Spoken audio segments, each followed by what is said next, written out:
दोस्तों आप सभी का स्वागत है स्लीपी क्लासेस के आज के हमारे इस वीडियो में। तो इस वीडियो में हम 2024 का जो एथिक्स यानी जीएस 4 का मेंस का पेपर है उसको डिस्कस करेंगे डिटेल में विद मॉडल आंसर्स। ये क्यों करना है? क्योंकि अगर आप 2025 का एग्जाम देने जा रहे हो so you have to be aware of the previous year questions, right? At least 3 से 4 साल के जो क्वेश्चंस हैं you have to be aware. Last year का अगर पेपर आप अच्छे से कर लेते हो तो एक कॉन्फिडेंस आ जाता है, आपको पता चल जाता है किस तरह के क्वेश्चन पूछे जाएंगे और क्या मेरा अप्रोच होना चाहिए। So without waiting let's start.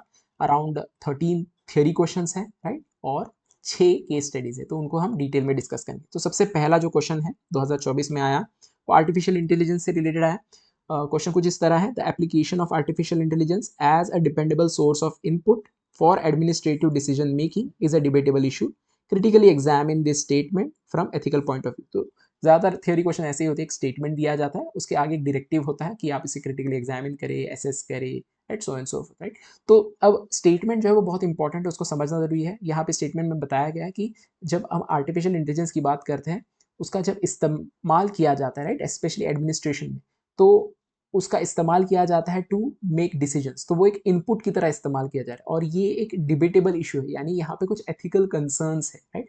ये स्टेटमेंट दिया गया, इसको एग्जामिन करना है critically using ethical point of view, यानी आपके जो ethical point of view, ethical theories है, प्रिंसिपल्स है, उसका इस्तेमाल करके इस आइडिया को आपको डिस्कस करना है। डिस्कस करना यानी मोटा मोटी आपको जो है एथिकल कंसर्न्स भी गिनाने हैं, what are the ethical concerns, but at the same time उसके जो पॉजिटिव साइड है कि अगर हम आर्टिफिशियल इंटेलिजेंस का इस्तेमाल करते हैं तो वो कैसे हमें बेनिफिशियल पता चलता है। दोनों चीज़ें बताते समय हमें एथिकल थियोरीज का इस्तेमाल करना है या एथिकल पर्सपेक्टिव का इस्तेमाल करना है, राइट। बहुत सिंपल रखेंगे। इंट्रोडक्शन में आप क्या कर सकते हैं, आप ब्रीफली इंट्रोड्यूस कर सकते हैं कि एआई गवर्नेंस में इस्तेमाल हो रहा है। जो फर्स्ट स्टेटमेंट है उसको आप अफर्म कर रहे हैं, हाँ हो रहा है, राइट, क्योंकि उसके कुछ उसके फायदे हैं, शॉर्ट में फायदे बता दें। फिर बाद में आप क्रिटिकली उसको एग्जामिन करें कि उसके ऊपर जब हम डिपेंड हो जाते हैं बहुत ज़्यादा, राइट, तो उसके क्या कॉन्स है और क्या प्रोज है। और ये बताते समय again as I told you ethical framework का इस्तेमाल करना है, जैसे हमारे जो प्रिंसिपल है जैसे यूटिलिटेरियन प्रिंसिपल हो गया, डियोंटोलॉजी, वर्च्यू एथिक्स, इसका इस्तेमाल करके आप बताया कि कैसे ये आइदर बेनिफिशियल है या उन इन प्रिंसिपल्स को ये वॉयलेट करता है, राइट, इस तरह बताएं। और रियल लाइफ एग्जांपल्स भी ऐड कर दे उसमें अपने पॉइंट्स में।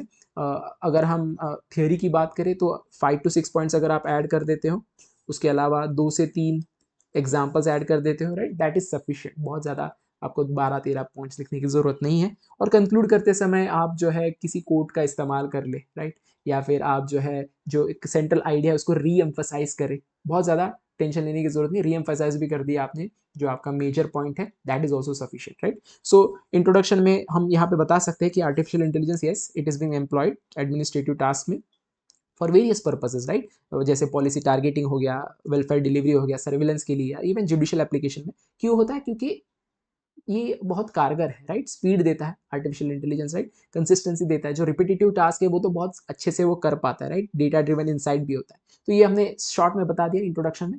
फिर हम एक हुक भी इस्तेमाल करेंगे, जब भी इंट्रोडक्शन देंगे तो उसमें एक हुक ऐड करेंगे, इसमें हम बताएंगे कि हाँ इसके कुछ एथिकल कंसर्न्स है, then will move to the ethical concerns, right. Ethical concerns क्या है? पहला तो है कि अकाउंटेबिलिटी और ट्रांसपेरेंसी का इशू है।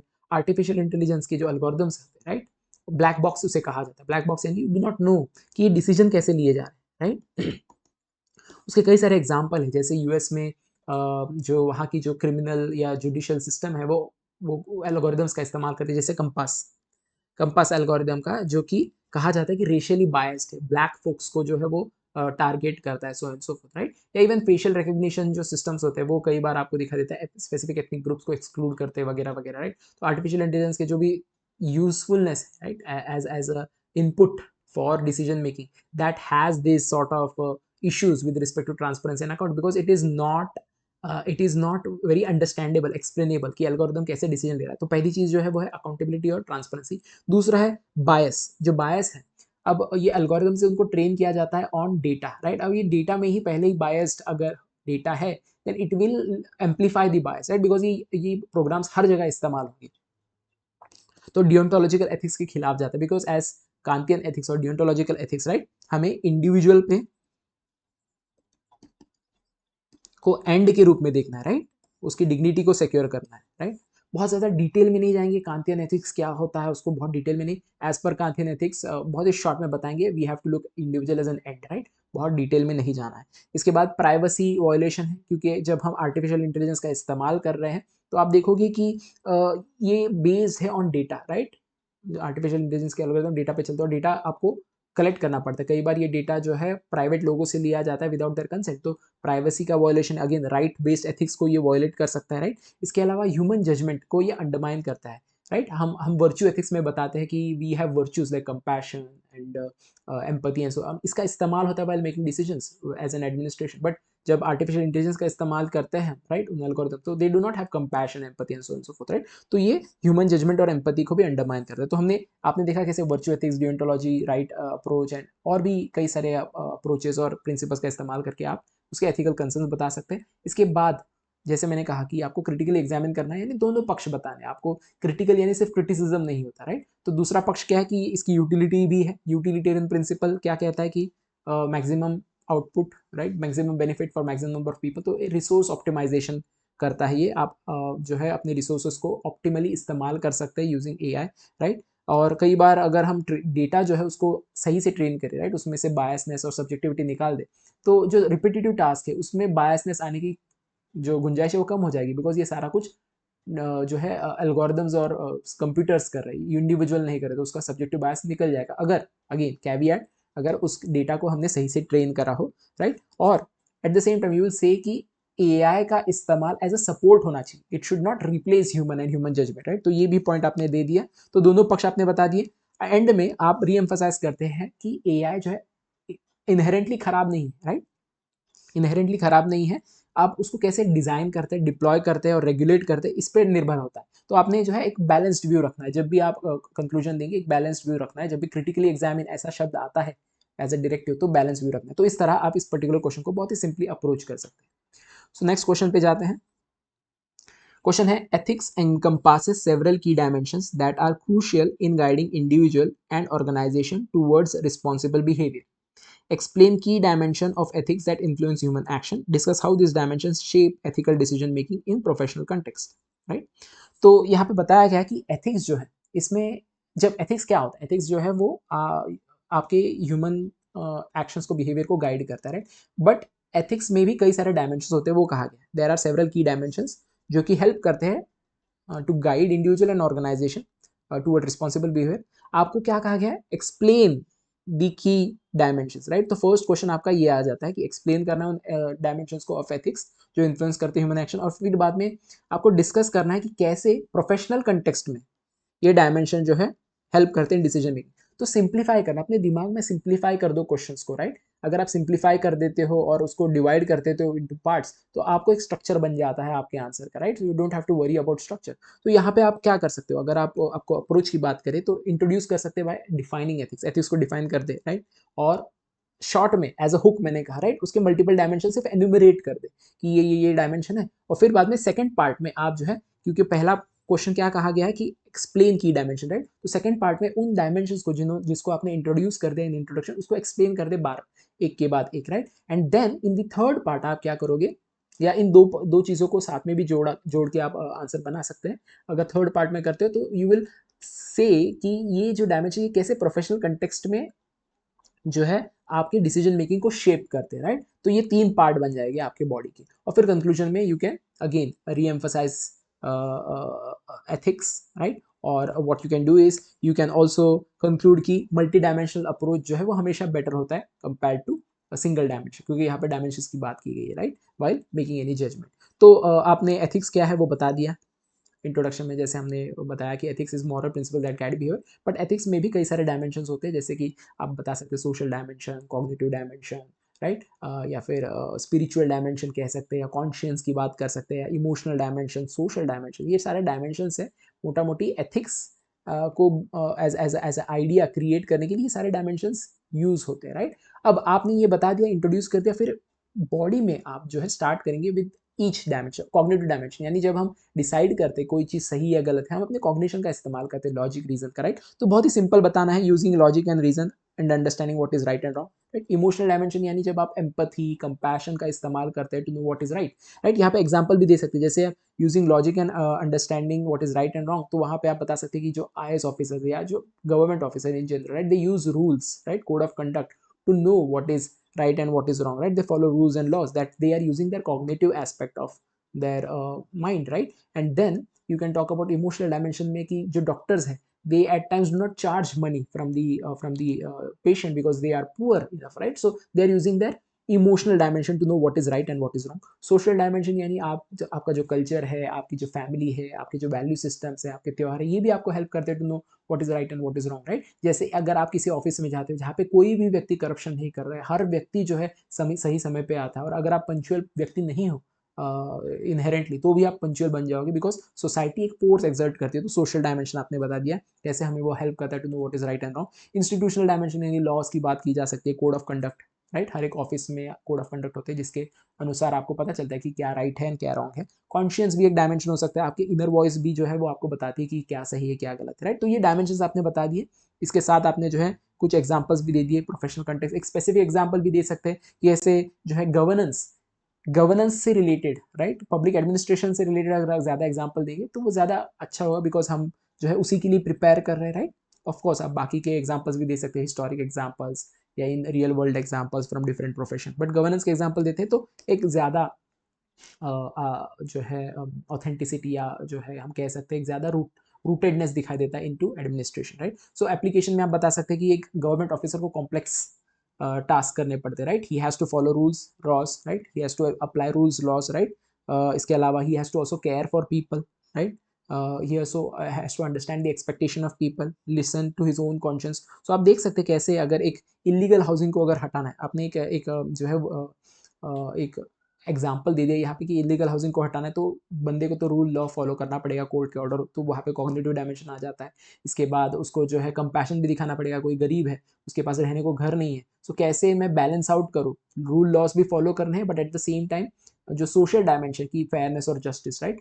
इनको हम कैसे बैलेंस आउट करें कि इसको हटाए but at the same time कहीं ना कहीं रीलोकेट भी करते, राइट? सो इस तरह आप जो है उसका उदाहरण भी दे देंगे. कंक्लूजन में आप बता सकते हैं, शॉर्ट में बता सकते हैं, जो एथिकल डिसीजंस होते हैं वो सिंपल वर्ड में बताएं कि it involves your thoughts, right?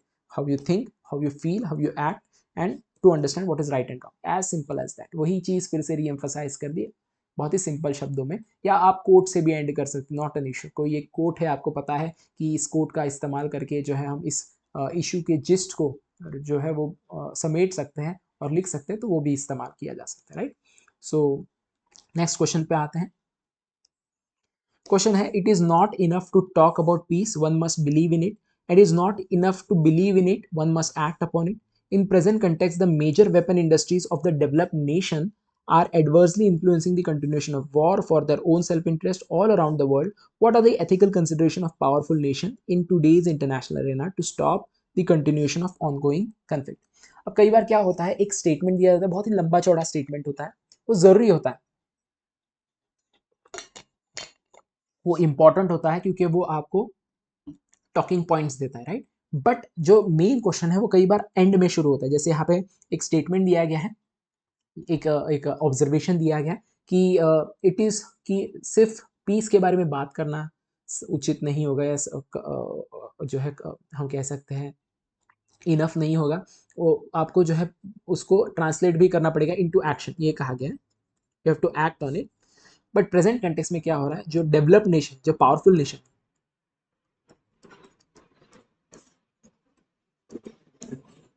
वो क्या कर रहे हैं, वो वॉर और वॉर से रिलेटेड जो इंडस्ट्रीज है, वेपन इंडस्ट्रीज, इसको प्रोलिफरेट कर रहे हैं. एक चीज है कि वो बताते हैं कि हमें वो पीस चाहिए, but at the same time उनकी इंडस्ट्रीज है, जो वॉर्स जोन्स है, वहां पे वो आर्मरी सप्लाई करते हैं, वेपन सप्लाई करते हैं, सो एंड सो फॉर, राइट? तो यहाँ पे अगर हम देखें, ये रखा गया है एज अ ऑब्जर्वेशन, राइट? ये पार्ट जो है वो ऑब्जर्वेशन के रूप में है, राइट? कि there is a talk of peace, but it is not translated in action because most of the powerful nation, they have weapon industries and they supply ammunitions and so on and so forth. अब यहाँ पे एक question यहाँ से start होता है कि what are the ethical consideration, क्या ethical considerations है for powerful nation, of the powerful nation in today's international arena to stop continuation of ongoing. अगर हमें आज के डेट में जो कन्फ्लिक्ट चल रहे हैं उनको अगर रोकना है, तो क्या एथिकल कंसिडरेशन जो है वो एक पावरफुल नेशन को अपने दिमाग में लाने होंगे, या उसके बारे में जो है उसके थ्रू उसको सोचना पड़ेगा, ताकि हम कंटिन्यूएशन वॉर को रोक पाए। ये मेजर क्वेश्चन है, राइट। तो इसको कैसे अप्रोच किया जाए? जब भी ऐसा कोई एक बहुत बड़ा स्टेटमेंट दिया जाता है, राइट, तो आप अपने शब्दों में उसको उसका इस्तेमाल करें, राइट, इन द इंट्रोडक्शन की सिंपली बता दें कि ये कंटेक्स्ट है, या फिर उसको प्रेजेंट से जोड़ के देखिए, प्रेजेंट में कुछ अगर ऐसा इशू चल रहा है, घटित हो रहा है, जो कि उस स्टेटमेंट में ऑब्जर्वेशन है, उससे आप स्टार्ट कर सकते हैं, right. So there are various ways to introduce a question, right. या सिंपली अपने शब्दों में आप लिख दीजिए क्या क्या उस पर्टिकुलर स्टेटमेंट का अर्थ है, राइट। तो आप इंट्रोड्यूस कर सकते हैं विद द मॉरल आइडिया कि पीस और जो आर्म ड्रिवन कन्फ्लिक्ट है, ये कैसे कॉन्ट्राडिक्ट करते हैं, जो टॉक ऑन पीस है और आर्म ड्रिवन कन्फ्लिक्ट ये। इसके बाद आप मेन पार्ट पे आएंगे कि एथिकल फ्रेमवर्क या एथिकल कंसिडरेशंस की बात करेंगे। एक पावरफुल नेशन जो है उसमें, अगर we expect it to be a responsible nation, so what are the ethical consideration that it has to take into account when in terms of say supplying arms or going to war and so on and so forth, right। बहुत ही simply आप जो है उन ethical considerations की बात करेंगे और examples देंगे, रियल वर्ल्ड जो कन्फ्लिक्ट्स चल रहे हैं, राइट। आप गाजा की बात कर सकते हैं, आप जो है इंडिया पाकिस्तान में जो अभी इशू हुआ उसकी बात कर सकते हैं, राइट। जो भी रिसेंट यमन में जो है हाउदीज और ये सारी, इन सारी चीज़ों का आप इस्तेमाल करें ताकि इसको कंटेम्प्रेरीनेस आ जाए, क्योंकि यहाँ पे बताया गया ऑनगोइंग कन्फ्लिक्ट है, जो ऑनगोइंग कन्फ्लिक्ट है उसके बारे में तो डेफिनेटली आपको जिक्र करना है। सो और कंक्लूजन में यू कैन अपील, कंक्लूजन कई बार अपील की तरह भी हो सकता है कि आप अपील करें कि हाँ, इसको हमें रोकना चाहिए for larger good, for humanity and so forth, right. So introduction में जैसे मैंने कहा कि आप जो कोट है उसको सिंप्लीफाई कर दें, राइट। जो स्टेटमेंट है, तो the quote says that it is not enough to speak about peace but to internalize it and act upon it, right। but at the same time we see continuation of wars in various parts, जैसे West Asia में और part of Africa में, right. तो यहाँ पे हमें क्या दिखा देता है, there are vested interest of weapon industries who seek profit, and who are these, where are these industries located? In the powerful nation, right। so powerful nation को जो है कुछ ethical considerations जो है उन पे गौर करना चाहिए, ये बताएंगे, राइट। हुक स्टेटमेंट ये होगा, और फिर ethical considerations आप बताएंगे क्या ethical considerations है for powerful nation। so again you can talk about various principles that we learn, right, in just war theory or in international approach to ethics and so on so forth, right। उसका इस्तेमाल करें और अपने points बनाएं। तो जैसे पहला ethical consideration है डियोंटोलॉजी, राइट। आपकी ड्यूटी है to obligation to end violence or to not support violence, right, to not enable violence, right। so it's a moral obligation। आप उन कंट्रीज को आर्म ना सेल करें जो कि उसका इस्तेमाल करते हैं फॉर ह्यूमन सफरिंग, ये इनडिफेंसिबल है। तो ये पहला एथिकल कंसिडरेशन है while selling arms also, right. Second है अकाउंटेबिलिटी और इनडायरेक्ट हार्म। आपने देखा होगा यूएस जो है अफगानिस्तान में चला गया, फिर अफगानिस्तान से हट गया तालिबान आने के बाद, बट उनके आर्म्स एंड एमिनेशन वहीं पे रहे और उसका इस्तेमाल तालिबान कर रही है, राइट। तो आप ये नहीं कह सकते कि आपने जो है आर्म्स एमिनेशन किसी को बेचे, अब उसका वो क्या इस्तेमाल करते हैं, कैसा उसका इस्तेमाल होता है आगे जाके, नहीं, उसकी भी रिस्पॉन्सिबिलिटी आपके ऊपर है। So exporting nation share moral responsibility, ये बताएं, राइट। कॉस्मोपॉलिटन एथिक्स के बारे में हम पढ़ते हैं कि as a world we have some decency towards each other, right, irrespective of borders, right। तो वो भी आपके दिमाग में होना चाहिए when you are dealing with other countries, especially when it comes to arm export, right, that you are you have a sense of community with other people, right। ये भी अगर आपके दिमाग में आएगा, so you will be more cautious about your decisions। इसके अलावा constructivist ethics की बात कर सकते हैं, ये भी हम पढ़ते हैं, राइट। कंस्ट्रक्टिविज्म क्या कहता है कि we construct the world, specially powerful nation, वो कैसे कंस्ट्रक्ट करते हैं, by diplomacy, by trade deals, by talks and so forth, right. So you have to engage with the world and reform it. अब वो कैसे किया जा सकता है, powerful nation have lot of influence, they can enforce a lot of treaties on other countries, but at the same time वो treaty enforce करते समय it has to be just also, right। तो आप कह सकते हैं कि आर्म ट्रेड ट्रीटी और बाकी जो है ना जैसे न्यूक्लियर डिसआर्मामेंट, इसको चैंपियन करना जरूरी है, राइट। तो you reform the global norms मोटा मोटी। इसके अलावा जस्ट वॉर थ्योरी की बात कर सकते हैं कि उसमें कुछ प्रिंसिपल्स है कि अगर आप वॉर में चले जाते हैं, right, it is an incumbent thing on you that you have to fight a war, then how there are some principle like just cause, last resort, proportionality. अब you don't have to discuss it in totality, right. आप उसको बहुत elaborate ना करें, बस उसको drop करें, इन words को अंडरलाइन कर दें, राइट, क्योंकि you do not have enough time to put describe each and every principle, right. आप उसको बस अगर एज अ पासिंग रेफरेंस भी दे देते, that is also sufficient, right, because you have to have cover lot of things. So just war responsibility, right. तो कुछ conditions है when it comes to war, right. So अगर ये आप ensure करते then it gives an ethical foundation to even war like situation, right. तो आपने कुछ कंसिडरेशंस, एथिकल कंसिडरेशंस बता दी है in terms of selling arms, or doing trade talks, arm deals, or even going to war, right. आपने ethical considerations बता दिए. इसके बाद कुछ एग्जांपल्स, कंटेम्प्रेरी एग्जांपल्स दे दीजिए. जैसे आज की डेट में यमन और गाजा में जो कन्फ्लिक्ट चल रहा है, राइट, वो क्यों हो रहा है? क्योंकि वही कंट्री जो कहती है पीस के बारे में, यूएस जैसी कंट्री जो है पीस की बात करती है, पीस टॉक्स की बात है, वही आर्म एक्सपोर्ट करती है टू से इजराइल और to Palestine and so and so forth, right. तो ये एक है. और कॉन्ट्राडिक्टरी एग्जांपल भी दे सकते हैं आप, दोनों तरह के एग्जांपल दे सकते हैं. जैसे नॉर्वे जैसे कंट्री, स्कैंडिनेवियन कंट्रीज है, दे आर, या स्विट्जरलैंड है. स्विट्जरलैंड तो हम नहीं कह सकते because it is different country, right, wherein as a global consensus we have agreed कि वो इस तरह के इश्यूज में नहीं पड़ेगी, राइट. It will be a meeting ground for lot of nations, right. तो नॉर्वे जैसी कंट्री जिन्होंने स्ट्रिक्ट कंडीशंस अप्लाई करे हैं on arm export, right. So balancing economic interest with human right. तो कंटेम्प्रेरी एग्जांपल भी दे दिया. कंक्लूजन में आप बताएं कि अपील करें जो पावरफुल नेशन है,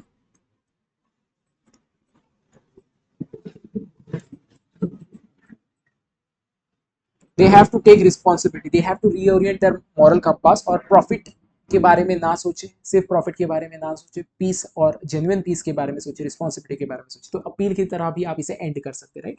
सो this how you can solve this particular question.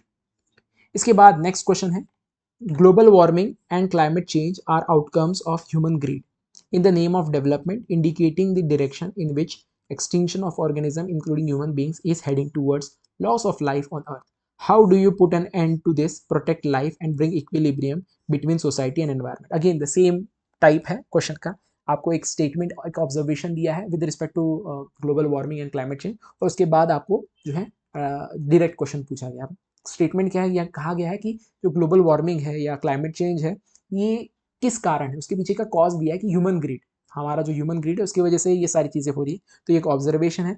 और इसके कारण उसका आउटपुट क्या है कि it is putting us on a path of destruction, right, of harm, of may be self destruction, right, end of life and so and सो. ये ऐसा थोड़ा बड़े बड़े शब्द का इस्तेमाल किया है. तो वहाँ पे एक स्टेटमेंट दिया है जिसमें क्लाइमेट चेंज की बात की है, उसके पीछे की कॉजेस की बात की गई है और उसका आउटकम भी बताया गया, राइट. इसके आगे जो है एक्चुअल क्वेश्चन शुरू होता है, how do you put an end to this, right. तो ये जो इशू है, राइट, कि एनवायरमेंट डिग्रेडेशन हो रहा है, उसको एंड कैसे किया जा सकता है, लाइफ को कैसे प्रोटेक्ट किया जा सकता है, और इक्विलिब्रियम कैसे लाया जा सकता है बिटवीन सोसाइटी और एनवायरमेंट और सोसाइटी के बीच में एक बैलेंस कैसे क्रिएट किया जा सकता है. As a society we have to develop, we have to manufacture, but at the same time how do we protect और कंजर्व द एनवायरमेंट, राइट. तो इस क्वेश्चन को सॉल्व करने के लिए आप क्या कर सकते हैं, again you can introduce the answer by just describing this particular above statement in your own words, short में बताएं. But at the same time जब भी ऐसे कोई क्वेश्चन है, राइट, जो करंट इवेंट से रिलेटेड है, तो आप कुछ करंट इवेंट्स भी उसमें ऐड करते हैं, राइट.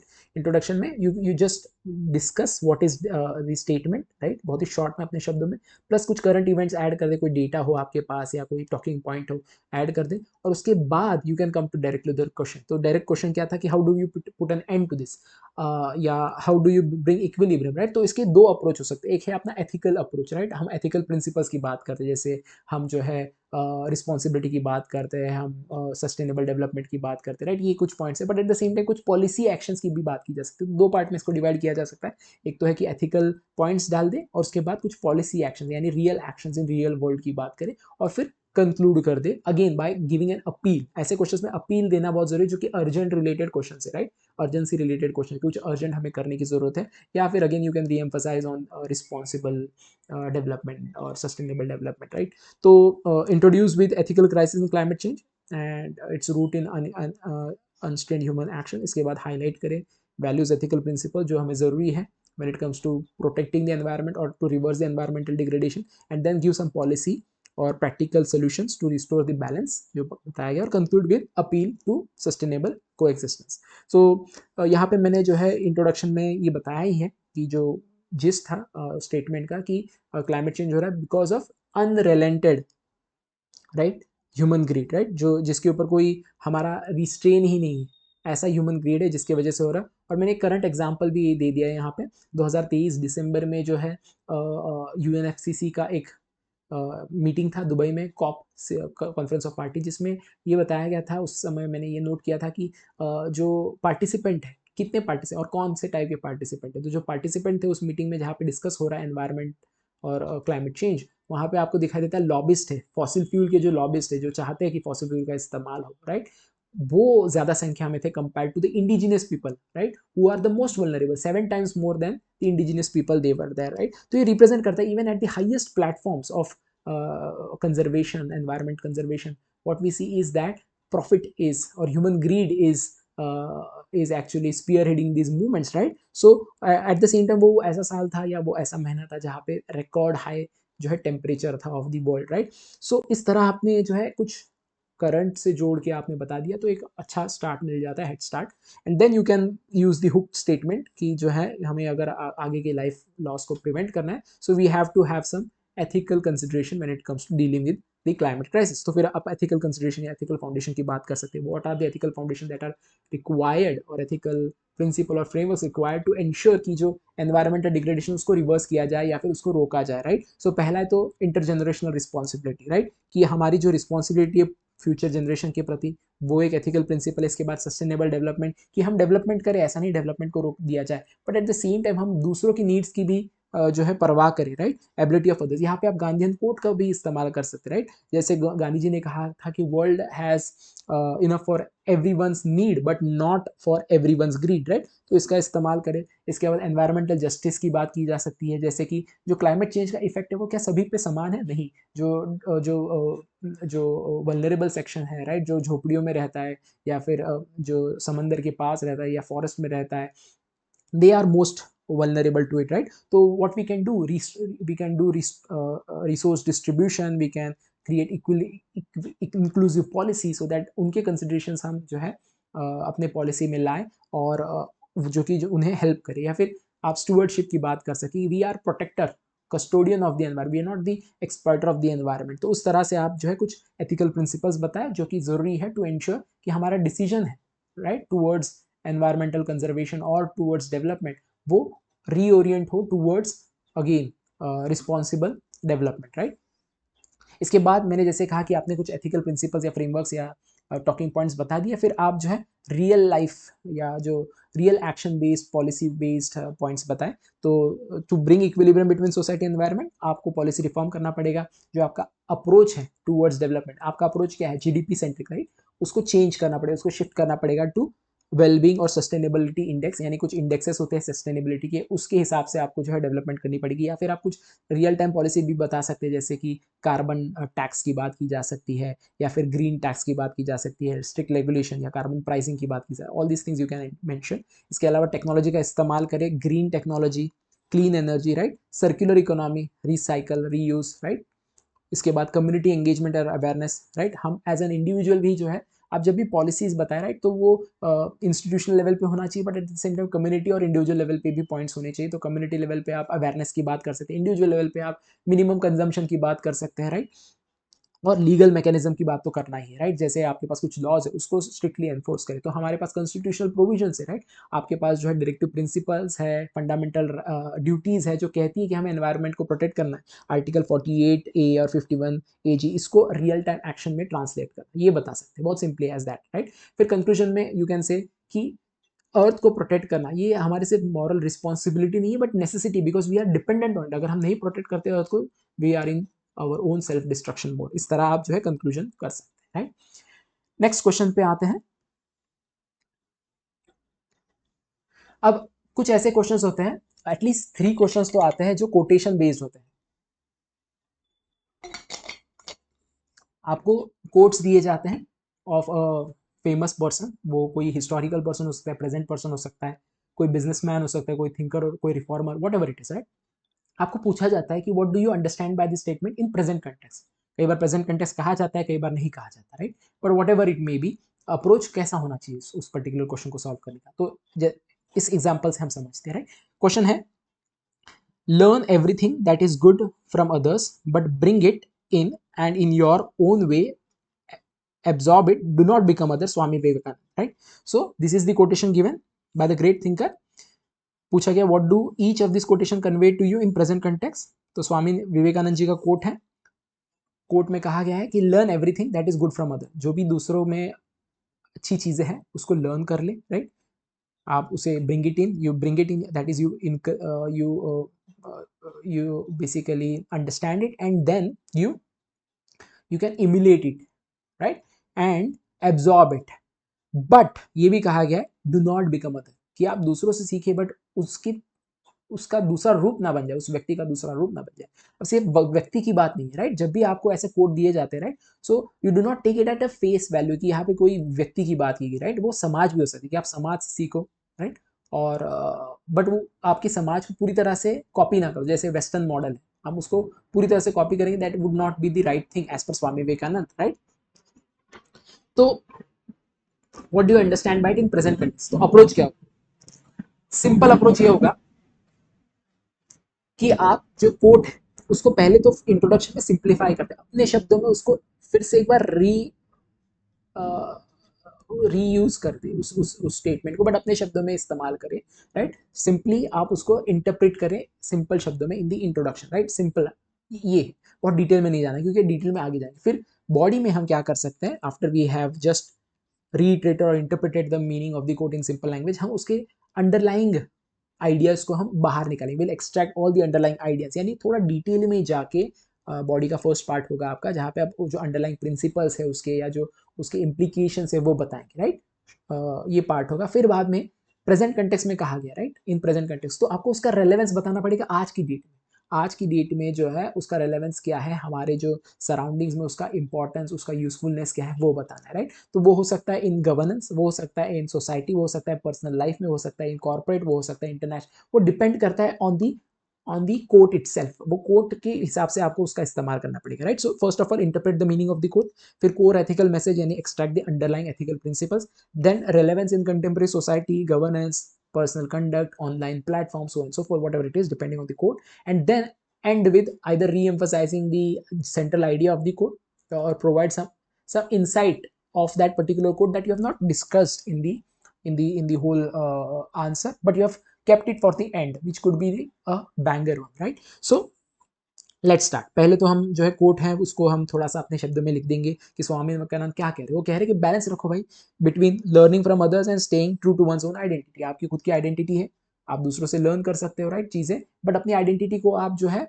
पूरी तरह से खो ना दो, राइट? अपनी आइडेंटिटी को जो है पकड़ के रखो, राइट? वो हो सकता है आपके कल्चर्स, आपकी जो है सिस्टम्स, आपकी इंडिविजुअल पर्सनैलिटी, कुछ भी हो सकता है, ओरिजिनलिटी को मेंटेन करो।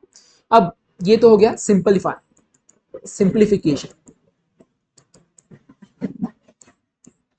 अब हम जो है बॉडी में जो उसकी कोर आइडिया है, राइट, उसको एक्सट्रैक्ट करिए और क्या क्या चीजें समझ में आती है इस पर्टिकुलर, यानी उसके क्या इम्प्लीकेशंस है, क्या और मायने बन सकते हैं। तो सबसे पहले यहाँ पे जो कोट है वो विवेक की बात कर रहा है, राइट? विवेकानंद है, विवेक मतलब मोटा मोटी आप अपने दिमाग का इस्तेमाल करो, right? Wisely choose before adopting, right? कुछ भी आप जो है कॉपी ना कर लो। ऑथेंटिसिटी की बात की जा रही है कि आप अपने ऑथेंटिक सेल्फ को प्रिजर्व करो, राइट? आपके प्रिंसिपल, आपके कल्चर, आपके पर्सनैलिटी को।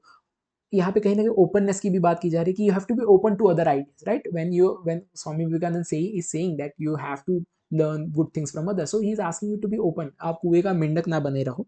Eight the same time integrity की भी बात हो रही है कि आप बस सुपर एब्जॉर्ब करने की बात की है, राइट? सुपरफिशियली बस कॉपी ना करो चीज़ों को, जैसे हम कई बार जो है वेस्टर्न मॉडल को देख के जो है उनको कॉपी कर देते हैं, राइट?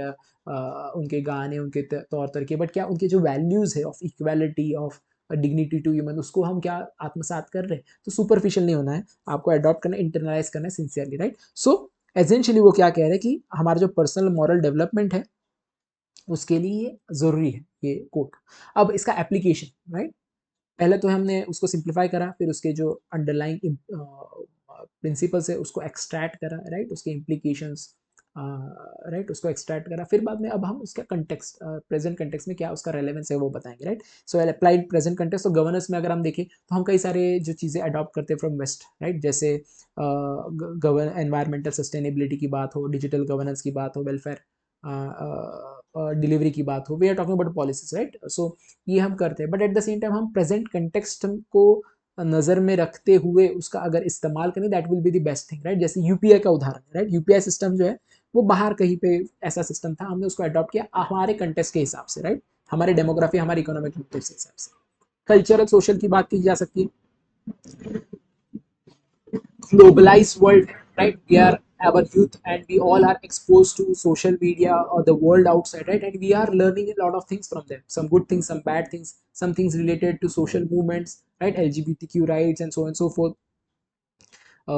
आज की डेट में पॉलीएमरी जैसा कंसेप्ट भी आ रहा है, जहाँ पे लोग मल्टीपल पार्टनर्स रखते हैं और सभी को सब पता होता है। तो ये सारी चीज़ें जो हम एक्सपोज हो रहे हैं, बट हर चीज़ हमें एक्सेप्ट करनी ज़रूरी नहीं है, हमें अपने विवेक का इस्तेमाल करना है। और जो चीज़ हमारी इंडिविजुअलिटी को, हमारे कल्चर को, जो कल्चर में भी there are good parts, bad parts, good parts है, उसको हम अगर पकड़ के रखें तो हमारे आइडेंटिटी इरोड नहीं होगी और एथिकल कंफ्यूजन नहीं होगा, राइट। पर्सनल लाइफ में भी आप देखोगे, आप as an individual, as a professional, you may have some one who you admire, aspire to be, right, but don't become the carbon copy of that person, right. Maintain some originality while taking good things from it, right। तो आपने 3 level पे बता दिया, governance, cultural, social life, personal life, और भी इसको expand किया जा सकता है टू वेरियस लेवल्स, राइट। तो स्वामी विवेकानंद का जो कोर कंसेप्ट है या जो कोर आइडिया है वो क्या है?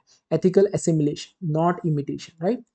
इमिटेट नहीं करना है, राइट, मिमिक नहीं करना है, आपको एसिमुलेट करना है, राइट। तो मोटा मोटी वो क्या कह रहे हैं कि you become better version of your self, right, not copy of someone else. So इस तरह जो आप जो है उसी चीज को रीएम्फसाइज भी कर सकते हो, बट एक अलग तरीके से, अपने शब्दों में, अलग शब्दों में, वो भी जो है तरीका कंक्लूजन का सही होगा, कोई दिक्कत नहीं इसमें, राइट।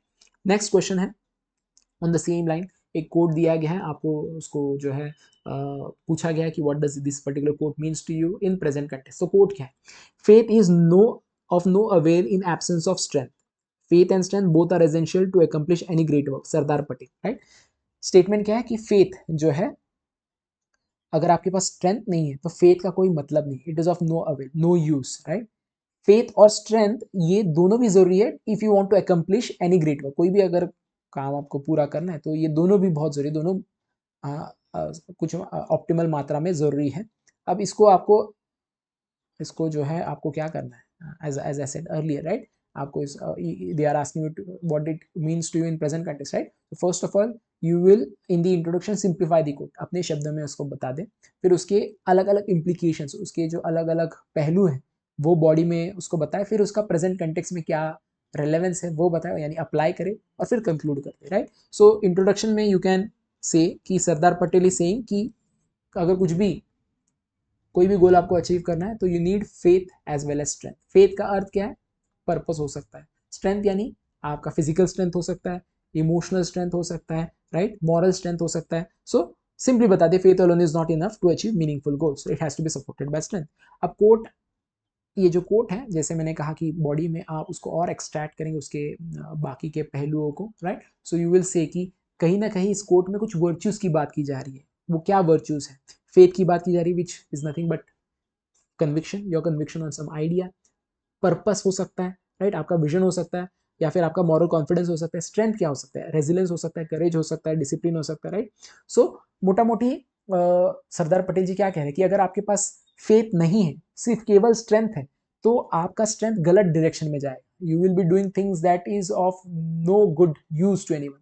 बट अगर आपके पास फेथ है, आपके पास पर्पस है, आपके पास कन्विक्शंस है, आपके पास वैल्यूज है, बट आपके पास स्ट्रेंथ नहीं है to uphold those values or to move toward that particular direction of your vision, right, then it does not translate into any what you can say anything good, right, or it does not impact the real world. So simply आप बता दे, without faith strength becomes directionless, without strength faith remains an ideal, no real world impact, right।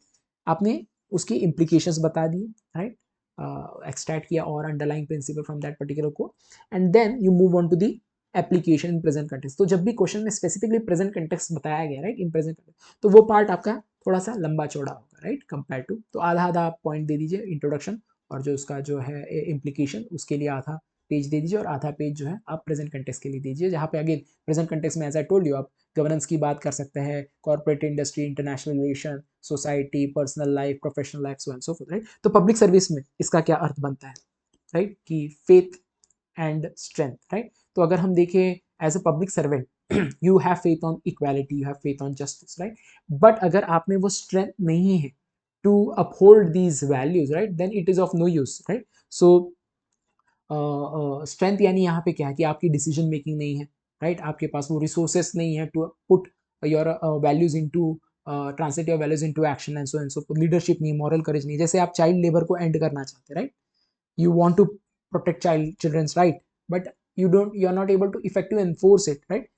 You do not have support, or you do not have coordination, you do not have that competency, right? You will not be able to protect that purpose of your life, that to basically protect children's right, or to end child labor and so on and so forth, right? या ये किसी और example का भी इस्तेमाल कर सकते हैं। सोशल मूवमेंट की बात की जा सकती है, जैसे गांधी जी के पास फेथ भी था in non violence, conviction, great conviction, right?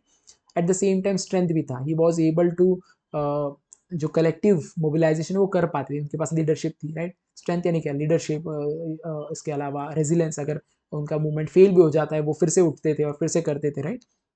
Mass mobilisation कर पाते थे, राइट? इसके अलावा पर्सनल एथिक्स में आप कह सकते हैं कि अगर आप ऑनेस्टी में बिलीव करते, you have great conviction, faith in honesty और compassion, but you are not able to uphold these values in tough times, in pressure, right? जैसे आपके सामने करप्शन हो रहा है और आप डर रहे हो to bring it forth in light, right? Then that conviction in honesty is of no avail, no use, right? They become dormant, they remain dormant. तो इस तरह आप बता सकते हैं पर्सनल लाइफ में। नेशन बिल्डिंग में भी आप बता सकते हैं कि जो हमारा कॉन्स्टिट्यूशन है, it is based on faith, right? On faith on democratic values, right? On justice, right? Constitution, India's constitution based on faith in democracy and justice, but at the same time you need institutional strength also, right? जब भी state की बात की जाती है तो कहा जाता है कि स्टेट एट टाइम्स इंस्टीट्यूशंस को खोखला कर देता है, राइट? तो यू नीड स्ट्रॉन्ग इंस्टीट्यूशंस, तो स्ट्रेंथ वहां से मिलती है, इसीलिए उसको प्रोटेक्ट करने की बात करती है मीडिया, राइट? सो एक पब्लिक सर्वेंट हो, एक रिफॉर्मर हो, एक ऑर्डिनरी सिटीजन हो, फेथ आपको पर्पस देता है और स्ट्रेंथ आपको एक्शन देता है, राइट? तो इस तरह से आप इसे कंक्लूड कर सकते हैं। And last question of this type, wherein there is a quote asked, wherein you are been asked to deliberate on it in present context. Quote है, in law a man is guilty when he violates the right of others. In ethics he is guilty if he only think of doing so. Immanuel Kant. Immanuel Kant की बात की गई है। Immanuel Kant German thinker है। अब आपको thinkers शायद आपको पता भी ना हो वो व्यक्ति कौन है, बट आपका इंटरप्रिटेशन आ गया है तो आपको डरने की जरूरत नहीं कि इमैनुअल कांत के का मतलब का इस स्टेटमेंट का क्या अर्थ वो मानते हैं, right? You don't have to worry about it for any statement given, right? What you understand is what is expected. आपसे पूछा गया कि what do you understand by, right? So आपकी understanding important. It may have कि it may diverge from the understanding of the original author of that quote, that should not matter to you, but in generally you do go toward that point of meaning because we have been learning ethics, right? तो coat क्या है कि यहाँ पे कहा गया कि law में जो है कोई व्यक्ति गिल्टी तब होता है जब वो किसी व्यक्ति के, दूसरे व्यक्ति के राइट्स को वायलेट करता है, बट एथिक्स में कोई एक व्यक्ति जब एथिकल पर्सपेक्टिव से देखे और लीगल पर्सपेक्टिव से देखे, तो एथिकल पर्सपेक्टिव से अगर हम देखें, अगर आप सोचते भी हो to violate rights of other, वो भी अपने आप में जो है खराब चीज है, right? In ethics a person is guilty even if he thinks of doing so, that is even if thinks of violating others, right? तो कहीं ना कहीं डिस्टिंक्शन की बात कर रहे हैं Immanuel Kant between law and ethics, right? तो इसको आपको अपने आपको अंडरस्टैंडिंग बतानी है in present context, right? So you can start by simplifying the code. Introduction में आप सिंप्लीफाई कर दें, राइट? कि basically Immanuel Kant is trying to make us understand the foundational distinction between law and ethics, wherein law you are accountable for any wrongdoing if it is proven, right? In ethics आपका intention भी important है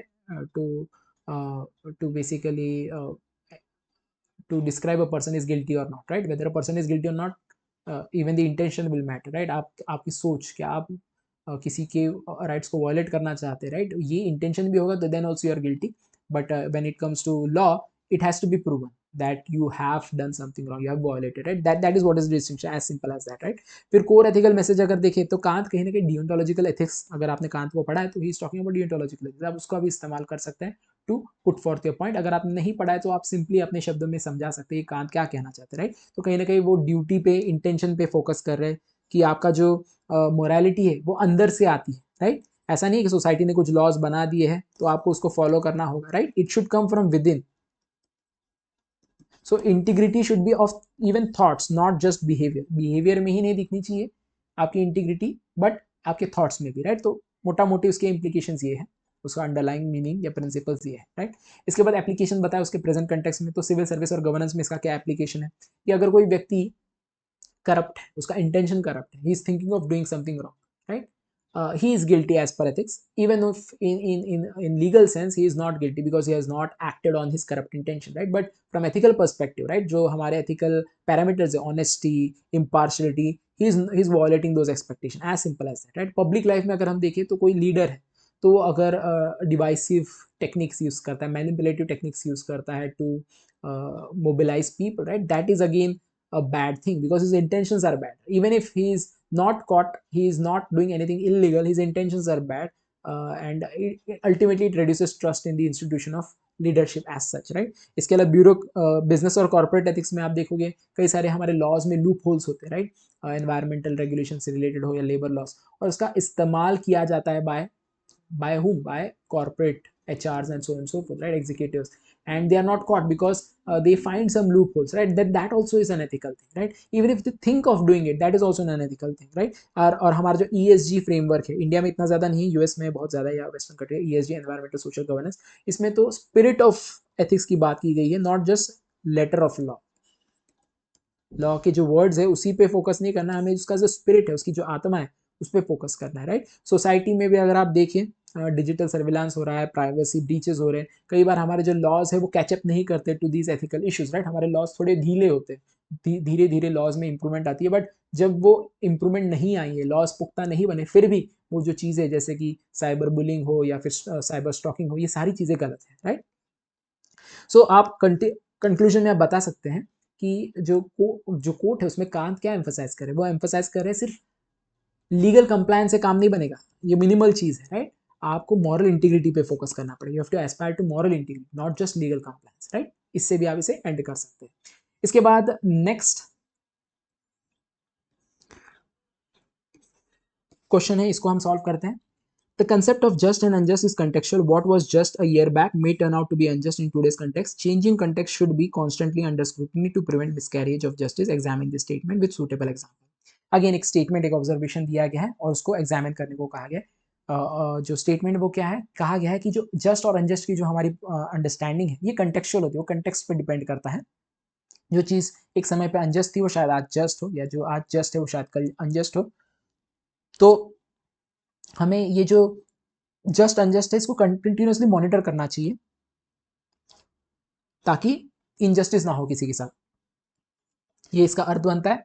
अब आप इसको examine करना है, यानी examine करना यानी वेदर इट इज राइट और रॉन्ग, राइट। एग्जामिन, आप एग्जाम में बैठते हो तो आपके आंसर्स को एग्जामिन किया जाता है, whether they are right, where they are good, where they better and so on so forth, right. तो स्टेटमेंट को भी आपको एग्जामिन करना है विद सूटेबल एग्जांपल्स। तो बहुत ही सिंपली आप क्या कर सकते हैं, इंट्रोडक्शन में जस्ट अनजस्ट की परिभाषा दे सकते हैं शॉर्ट में अपने शब्दों में, राइट। फिर कंटेक्चुअल जस्टिस की बात करेंगे, कंटेक्चुअल जस्टिस का मतलब क्या है, राइट, कि as per time, place, social condition, justice, just और अनजस्ट की परिभाषा बदल जाती है, राइट। एग्जाम्पल्स दे, राइट। और यहाँ पे आप देखोगे ये कहा गया है स्टेटमेंट में कि you have to constantly bring this idea of justice and justice under scrutiny, constantly आप उसको रीफोकस करेंगे, क्या जो चीज़ हम कर रहे हैं वो जस्ट है, अनजस्ट है, राइट। ये जरूरी है, तो उसकी नीड भी बता दे, वाई इट इज इंपॉर्टेंट, और फिर कंक्लूड कर दे बाय अगेन री एम्फसाइजिंग की जस्टिस और इनजस्टिस जो है ये कंसेप्ट डायनेमिक है, ये चेंज होता है, ये कांस्टेंट या स्टैटिक नहीं, राइट। तो इंट्रोडक्शन में आप बता सकते हैं कि जस्टिस का अगर बहुत ही प्लेन अर्थ देखें, राइट, जस्टिस का प्लेन अर्थ क्या है कि fairness, equality, right, and doing what is moral, right. But जब हम एथिकल लेंस से देखते हैं, राइट, सो जस्ट अनजस्ट ये कंटेक्चुअल हो जाता है, डिपेंड करता है आपके सोशल, पॉलिटिकल, इकोनॉमिक और कल्चरल कंटेक्स्ट पे, राइट। तो कंटेक्चुअल नेचर ऑफ जस्टिस का अर्थ क्या है वो हम थोड़ा सा एलैबोरेट करेंगे सेकेंड पार्ट में, राइट। सो आप बता सकते हैं कि आपका जो भी चीज़ एथिक्स है वो स्टैटिक नहीं है, राइट। सो जो चीज़ एक समय पे अनजस्ट जस्ट मानी जाती थी, या फिर जो सोशल नॉर्म हुआ करता था, जैसे होमोसेक्सुअलिटी को क्रिमिनलाइज किया गया था, राइट, या फिर आप स्कैवेंजिंग, मैनुअल स्कैवेंजिंग को गलत या एक नॉर्मल चीज़ मानी जाती थी, राइट। वो गलत तब भी थी बट फिर भी नॉर्मल मानी जाती थी समाज में उसको ओके माना जाता था, इंटरनलाइज कर लिया था लोगों ने, या फिर कास्ट एक्सक्लूजन या जेंडर एक्सक्लूजन को इंटरनलाइज कर लिया था। वो लोग जो भी पीड़ित थे वो भी उन्होंने भी इंटरनलाइज किया, ऐसा ही होता है, राइट। तो नॉर्मल था, बट आज की डेट में उसको अनजस्ट माना जाता है, राइट। तो उसको जो है इस तरह आप बता सकते हैं कैसे कंटेक्चुअल होता है। या फिर टेक्नोलॉजिकल शिफ्ट, आज की डेट में हम डिजिटल एज में है, राइट। कुछ चीज़ें जो अनजस्ट नहीं मानी जाती जस्ट मानी जाती वो अब या नॉर्मल मानी जाती थी वो अनजस्ट आज की डेट में, क्योंकि आप देखोगे पर्सनल डेटा बहुत वल्नरेबल हो गया लोगों का, राइट। बिग डेटा, एआई इसका इस्तेमाल होने लगा है, राइट। तो इसके लिए अराउंड लॉज बनाना शुरू कर दिया हमने, कैसे प्राइवेट डेटा को प्रोटेक्ट किया जाए, राइट। सो वो एक इंपॉर्टेंट एस्पेक्ट बन जाता है। या गवर्नेंस की बात करें, राइट, तो जैसे कास्ट बेस्ड सेंसस की बात हो रही है आज की डेट में, तो कास्ट बेस्ड सेंसस को कई बार जो है उसको रेजिस्ट किया गया, राइट, क्योंकि उस समय उतनी ज़्यादा पॉलिटिकल अवेयरनेस, या हम कह सकते हैं कि हाँ पॉलिटिकल अवेयरनेस नहीं थी, बट अब पॉलिटिकल अवेयरनेस बन गई और इसको एक जरिया के रूप में देखा गया है ऑफ प्रोवाइडिंग रीडिस्ट्रीब्यूशन ऑफ से redistribution and recognition of resources and so forth, right. तो अब उसके प्रति जो है एक हमें पॉजिटिव सपोर्ट दिखाई दे रहा है from political classes, right. So कैसे कोई चीज़ शायद अनजस्ट मानी जाती थी वो आज की डेट में जस्ट मानी जा रही है, वो कंटेक्चुअल है। और ये हमने अलग अलग एस्पेक्ट में दिखा दिया, टेक्नोलॉजिकल, सोशल, गवर्नेंस, या इवन पर्सनल लाइफ में भी आप बता सकते हैं, सो एंड सो फोर्थ। तो कुछ एग्जांपल्स भी दे दे आप कंटेक्चुअल, जैसे ट्रिपल तलाक की बात कर सकते हैं। एक समय पे इसको जो है रिलीजियसली सैंक्शन किया जाता था, आज की डेट में इसको अनजस्ट माना जाता है। कोविड-19 की बात कर ले, जो लॉकडाउन लगाया गया था, शुरुआत में वो जस्ट लगा क्योंकि सभी की लाइफ को प्रोटेक्ट करना है, बट धीरे धीरे पता चला कि लॉकडाउन की वजह से कैसे कुछ लोगों को जो है ज़्यादा तकलीफों का सामना करना पड़ा, तो वो अनजस्ट हो गया, राइट। या फिर और भी एग्जाम्पल्स दिए जा सकते हैं, राइट। अब एक और चीज़ हमें बतानी वो है नीड ऑफ कॉन्स्टेंट स्क्रूटिनी। ये क्यों ज़रूरी है? क्योंकि अगर हम स्क्रूटिनी नहीं करेंगे, राइट, तो रूल्स और लॉज जो है वो डिजेनरेट होते जाएंगे, right. So to prevent miscarriage of injustice, ये ज़रूरी है कि हम रिव्यू करें लॉज को, रिप्रेजेंटेशन दे of diverse voice, especially marginalise group, और लिविंग प्रिंसिपल्स बनाए जस्टिस को। हमारे कॉन्स्टिट्यूशन को लिविंग डॉक्यूमेंट कहा जाता है क्योंकि उसमें चेंजेस लाए जाते हैं, राइट। वो भी आप बता सकते हैं। सो कांस्टेंट इंट्रोस्पेक्शन और रिफॉर्म बहुत जरूरी है, ताकि जो आज हमें जस्ट लग रहा है वो आगे जाके जो हमारे आगे की पीढ़ी उसको वो अनजस्ट ना लगे, या उनके ऊपर वो इनजस्टिस ना हो, right. Next question is mindless addiction to form, ignoring the substance of matter result in rendering of injustice. A perceptive civil servant is one who ignores such literalness and carries out true intent. Examine the above statement with suitable illustration, right? तो question क्या है? Question में कहा गया है कि अगर आप माइंडलेसली फॉर्म को एडिक्टेड हो और सब्सटेंस ऑफ द मैटर इसको इग्नोर करते हो तो आप इनजस्टिस करोगे, राइट। फॉर्म पे फोकस है, सब्सटेंस पे नहीं। अब ये क्या है वो समझना जरूरी है, राइट। तो एक परसेप्टिव सिविल सर्वेंट जो है वो क्या करता है, वो लिटरलनेस को इग्नोर करता है और ट्रू इंटेंट पे फोकस करता है। Again they are talking about the same thing, substance और फॉर्म। फॉर्म को वो इग्नोर करता है कई बार और सब्सटेंस पे फोकस करता है। इस स्टेटमेंट को एग्जामिन करो विद सुटेबल एग्जांपल, राइट। तो पहले तो आपको पता होना चाहिए फॉर्म और सब्सटेंस मतलब क्या है।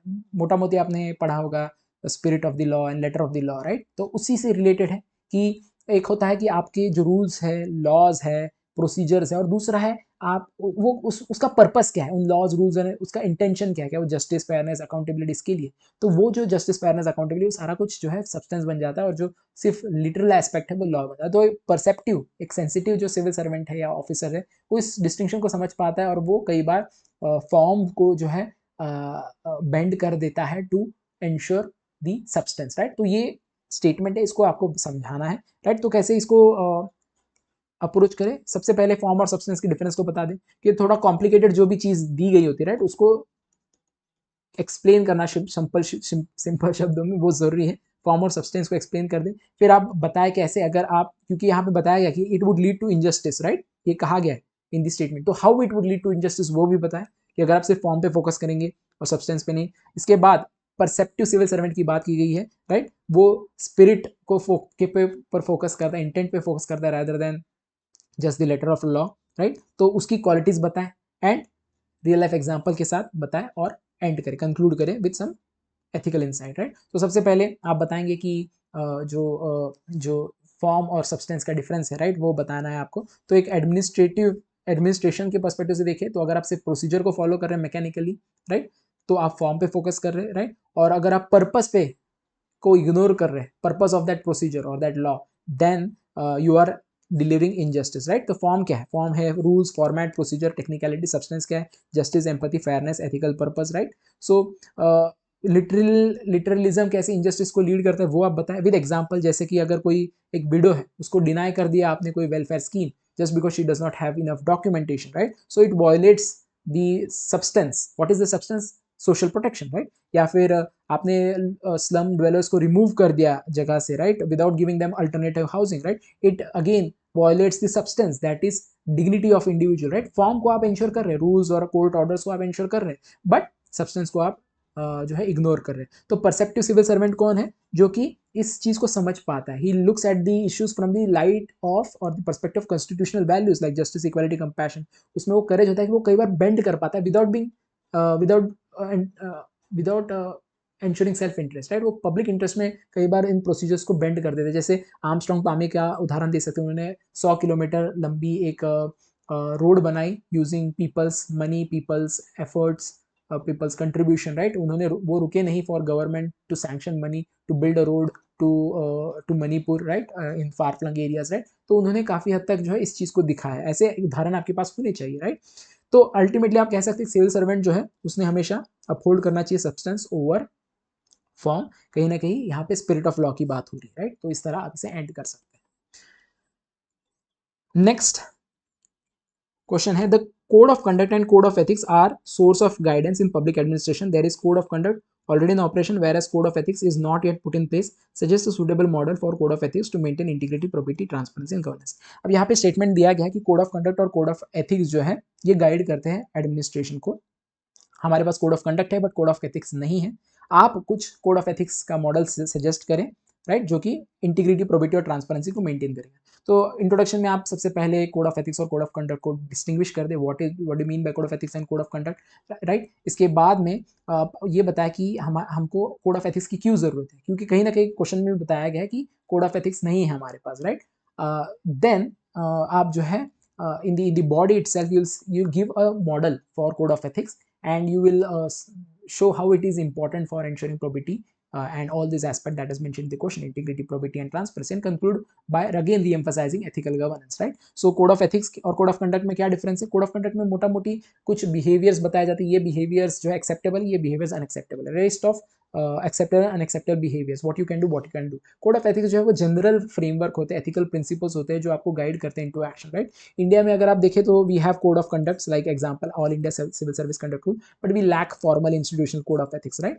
तो ये नीड हमने बता दी, हमारे पास नहीं। तो मॉडल भी दे दिया आपने। मॉडल में आप बता सकते हैं कि आप उसमें बता सकते हैं कि वैल्यूज़ की बात कर सकते हैं, ये वैल्यूज़ होने चाहिए। इसके अलावा कुछ फ्रेमवर्क्स आप बता सकते हैं in the code of ethics model कि इन टर्म्स ऑफ डिलेमा, अगर आप डिलेमा में डाउट में हो तो कैसे उसको उसके ऊपर काम किया जाए। And eight the same time oversight mechanism की बात कर सकते हैं कि कोड ऑफ एथिक्स तो हमने दे दिए, वैल्यूज़ बता दिए, बट उसको इंश्योर करने के लिए ओवरसाइट मैकेनिज्म होने चाहिए। या फिर ट्रेनिंग की बात, मॉडल की बात कर सकते हो। मॉडल जो है आपका वो कॉम्प्रिहेंसिव होना चाहिए, ऐसा नहीं सिर्फ आपने प्रिंसिपल्स गिना दिए। You have to give foundational values जैसे इंटीग्रिटी, प्रोबिटी, पार्शियलिटी, ट्रांसपेरेंसी, उसको शॉर्ट में एक्सप्लेन कर दे। फिर बाद में डिसीजन मेकिंग फ्रेमवर्क, अगर डाउट में है तो क्या क्या क्वेश्चन आप खुद से पूछे, क्या वो चीज़ लीगल है, क्या एथिकल है, क्या वो फेयर है टू ऑल स्टेक होल्डर्स, अगर मैं इसको क्या मैं कंफर्टेबल हूँ to disclose my decisions to public, right. अगर इसमें हमें अफर्मेटिव मिलता है, राइट, हर एक क्वेश्चन में, then definitely that is the way to go about, right. इसके अलावा पीरियोडिक रिव्यू और एथिकल ट्रेनिंग की बात की जा सकती है। और ये कोड जो है कैसे प्रोबिटी, इंटीग्रिटी और ट्रांसपेरेंसी लगे वो बताएं। और फिर अल्टीमेटली आप कंक्लूड कर सकते हैं बाय सेइंग कि कोड ऑफ कंडक्ट जो है ये प्रिवेंट करता है from misconduct, but code of ethics एक पॉजिटिव डायरेक्शन है जो कि आपको एथिक्स को प्रमोट करता है, right. So code of conduct may prevent misconduct but code of ethics promote ethical conduct because it's a positive directive, right. Next question is the soul of new law, Bharatiya Nyaya Sanhita is promote justice of high equality, impartiality based on Indian culture and ethos. Discuss this in light of major shift from a doctrine of punishment to justice in present judicial system. तो इस question में कहा गया है कि जो भारतीय न्याय संहिता है, राइट, इसके ऊपर ये क्वेश्चन आया है कि इसमें जो एक शिफ्ट हुआ है because we have brought in Bharatiya Nyaya Sanhita जो कि न्यू क्रिमिनल लॉज है, राइट, फ्रेमवर्क है फॉर न्यू क्रिमिनल लॉज। तो ये इक्वालिटी और इम्पार्शलिटी पे बेस्ड है, which is deriving itself from Indian culture and ethos. आपको इस शिफ्ट को, जो शिफ्ट है from doctrine of punishment to justice, इसको डिस्कस करना है in the present judicial system, right. So कैसे इसको अप्रोच किया जाए, तो सबसे पहले इंट्रोडक्शन में आप ये बता सकते हैं कि क्या चेंज हुए, राइट। आईपीसी से हम भारतीय न्याय संहिता पे आए, तो इंट्रोडक्शन में वो बता दिया। फिर बाद में उस शिफ्ट को आप डिस्क्राइब करें, कैसे वो शिफ्ट हमें दिखाई देता है फ्रॉम पनिशमेंट टू जस्टिस, उसके रिलेटेड कुछ की अगर आपके पास प्रोविजन है वो बताएं, और ये कैसे इंडियन इथॉस में है, राइट। तो जो जो रिक्वायरमेंट है क्वेश्चन की, उन सभी को आप जो है डिस्कस करते जाए एक एक एक एक करके, part by part, right. So introduction में आप बता सकते हैं भारतीय न्याय संहिता जो है इसने आईपीसी को रिप्लेस कर दिया है, और ये शिफ्ट है फ्रॉम से retributional model, right, of punishment to justice centric model की। पहले एक रेट्रीब्यूशनल मॉडल हुआ करता था, आईपीसी जो है वो स्टेट अथॉरिटी और डिटरेंस पे बेस्ड था, राइट। बट जो भारतीय न्याय संहिता है वो रिस्टोरेटिव जस्टिस पे है, कि हमें रिस्टोर करना है, किसी के साथ कुछ गलत हुआ है तो उस व्यक्ति की सफरिंग को खत्म करना है, उसको उसके डिग्निटी को रिस्टोर करना है, राइट। पनिशमेंट के पर्सपेक्टिव से नहीं देखते कि इसने कोई गलत किया तो उसको, जैसे आई फॉर एन आई एक एक तरीका है ऑफ रेट्रीब्यूशनल जस्टिस, राइट, कि पनिशमेंट पे बेस्ड है, तो अगर किसी ने गलत किया उसके साथ गलत होना चाहिए। तो ये जो अप्रोच था उसको हमने शिफ्ट कर दिया है, हमारा फोकस, ऑफ कोर्स जो गलत कर रहा है उसको तो उसके ऊपर तो न्याय होगा, बट जो जिसके साथ गलत हुआ उस पर हमें फोकस करना है, राइट। तो proportionality of punishment, time bound justice, ये कुछ इंपॉर्टेंट प्रिंसिपल्स हमें दिखाई देते हैं। तो और ये हमारे एथॉस में, जैसे कॉन्स्टिट्यूशन में अगर आप देखें, इक्वल जस्टिस की बात की है under law article 14, but at the same time हमारे यहाँ कुछ इश्यूज भी है, जैसे कास्ट बेस्ड इश्यूज है, जेंडर इनइक्वालिटी, तो उसको कंसिडर रखते हुए जो है हम अपने क्रिमिनल जुरिस्प्रूडेंस को क्रिएट कर रहे हैं, राइट। इसके अलावा आप देखोगे फास्टर ट्रायल मैकेनिज्म की बात की जा रही है, विक्टिम्स राइट को प्रोटेक्ट करने की बात की जा रही है, that is also it is based in our ethos, like करुणा की बात की जा सकती है, right, in Buddhism, Jainism and Hinduism, या फिर क्षमा की बात की जा सकती है। These are the principles that are informing our criminal justice. तो आपने इंडियन एथॉस की बात कर दी, कुछ स्पेसिफिक की प्रोविजंस की बात कर सकते हैं, जैसे कई सारे लॉज को सिंप्लीफाई और लोकलाइज कर दिया गया, that they becomes more accessible to common citizen, right. या जो पेटी ऑफेंसेस है उसको जो है डीक्रिमिनलाइज कर दिया, तो क्षमा की भावना हमें दिखाई देती है। या फिर जो है विक्टिम के ऊपर ज़्यादा फोकस है कि कैसे उसने उन्हें हेल्प किया जाए, उनको कंपेंसेट किया जाए। तो मोटा मोटी आप इससे रीएम्फसाइज कर सकते कंक्लूजन में कि हमारा जो ये जो नया भारतीय न्याय संहिता है वो रूटेड है into cultural values and constitutional morality, right. Next and the last theory question is Indian culture and value system. An equal opportunity has been provided irrespective of gender identity. The number of women in public service has been steadily increasing over the years. Examine the gender specific challenge faced by female public servant and suggest suitable measures to increase the efficiency in discharging their duties and maintaining high standard of probity. तो एक statement दिया गया है जहाँ पे बताया गया है कि हमारे कल्चर में और हमारे वैल्यू सिस्टम में महिलाओं को समान रूप में देखा गया है, पुरुष और महिला को जेंडर आइडेंटिटी, और ये चीज़ हमें पब्लिक सर्विस में भी दिखाई दे रही है कि जो महिलाओं की संख्या है वो बढ़ रही है into public service, but at the same time they are facing lot of challenges. आपको कुछ मेजर्स पूछे गए ताकि उनकी एफिशिएंसी को बढ़ाया जाए इन terms of discharging the duties and maintaining high standard of probity, right. तो बहुत ही सिंपल है क्वेश्चन, आप इंट्रोडक्शन में बता सकते हैं कि हाँ ये रिकग्नाइज करें कि महिलाओं की संख्या बढ़ी, but at the same time एक हुक स्टेटमेंट लगा दें कि देर आर चैलेंजेस, फिर चैलेंजेस गिना है, what are the challenges, and then measures गिना है, क्या उन चैलेंजेस को क्या डील किया जा सकता है, और कंक्लूजन में अगेन कैन री एम्फसाइज कि जेंडर डाइवर्स पब्लिक सर्विस होने की के क्या फ़ायदे, राइट, सिंपली आप बता सकते हैं। तो सोल्यूशन में आप बताएं कि इंडियन फिलोसफी हो या कॉन्स्टिट्यूशन हो, वो इक्वालिटी की बात करता है, right, but at the same time महिलाएं जो है, और इसका हमें दिख रहा है इवन इन कोर्ट्स के ऑर्डर में, जैसे कोर्ट ने कई बार जो है ऑर्डर्स दिए कि इवन एनडीए में महिलाएं आ सकती है, या फिर जो मिलिट्री में कई सारे पोजीशन पे महिला नहीं थी, तो there is increase in the females participation in police, military and so and so forth, right. तो वो आप बताएं, but at the same time एक हुक स्टेटमेंट इस्तेमाल करें जहाँ पे बताएं they are still facing some gender specific challenge, what are those challenges वो बताएं, जैसे वर्क प्लेस में bias, they are still given work that field work में उनको कम जो है क्या कहते हैं उसे, उनको परसीव किया जाता है, they are less capable in field work and decision making role, तो एक स्टीरियोटाइपिंग है। इसके अलावा वर्क लाइफ प्रेशर भी है, घर पे जाके उनको काम करना पड़ता है और फील्ड में भी काम करना पड़ता है, तो they have to undertake dual shift, वो बता सकते हैं। डिस्प्रोपोर्शनिटी दिखाई देती है in terms of care giving roles. इसके अलावा इंस्टीट्यूशनल सपोर्ट भी नहीं है कि अगर कोई महिला है उसका बच्चा है तो उसको सपोर्ट करने के लिए क्रश की फैसिलिटी हो, या फिर चाइल्ड केयर मैटरनिटी सपोर्ट, वो भी नहीं है, ये भी एक इशू है। जेंडर ग्लास सीलिंग है, जो टॉप की पोजीशन है वहाँ पे महिलाएं नहीं जा पाती है, टोकनाइजेशन है, उनको बहुत ही इंपॉर्टेंट रोल नहीं दिए जाते, और हैरेसमेंट भी है, sexual harassment, this is worst thing. तो कुछ ऐसे चैलेंजेस आप गिना दें, फिर बाद में मेजर्स गिना दें, जैसे कि आप बताएं कि जेंडर सेंसिटिव वर्क प्लेस बनाया जाए, पॉश जैसे जो एक्ट है जैसे prevention of sexual harassment act, इसको इन्फोर्स किया जाए। जो सीनियर महिलाएं हैं, राइट, जिन्होंने अपना करियर बिताया है in administration, they can train and mentor the junior public servant female. इसके अलावा फ्लेक्सिबल वर्क पॉलिसी हो सकती है कि उनको जो है flexible hours they to work and so forth, child care support provide करे, ट्रेनिंग बहुत ज़रूरी है, sensitization of specially male public servant towards female, how to interact with them, right. एक अवेयरनेस होना चाहिए कि महिलाओं को भी इक्वली रिस्पेक्ट दिया जाए, right, among among among the male counterparts, right. तो आप ये कह सकते हैं अल्टीमेटली कि जेंडर सेंसिटिव एडमिनिस्ट्रेशन होगा तो वो डेफिनेटली सिर्फ ज़रूरी नहीं है, बट इम्पॉर्टेंट ही नहीं है, बट ज़रूरी भी है, ऐसा कह सकते हैं कि क्योंकि वो इंक्लूसिव बना रहा है और हमारे जो कॉन्स्टिट्यूशनल वैल्यूज़ है उसको वो अपहोल्ड कर रहा है, राइट, कॉन्स्टिट्यूशनल मोरालिटी को। तो इस तरह से एंड किया जा सकता है। Okay, there is one more theory question, उसको हम कवर करते हैं, then will move to case study.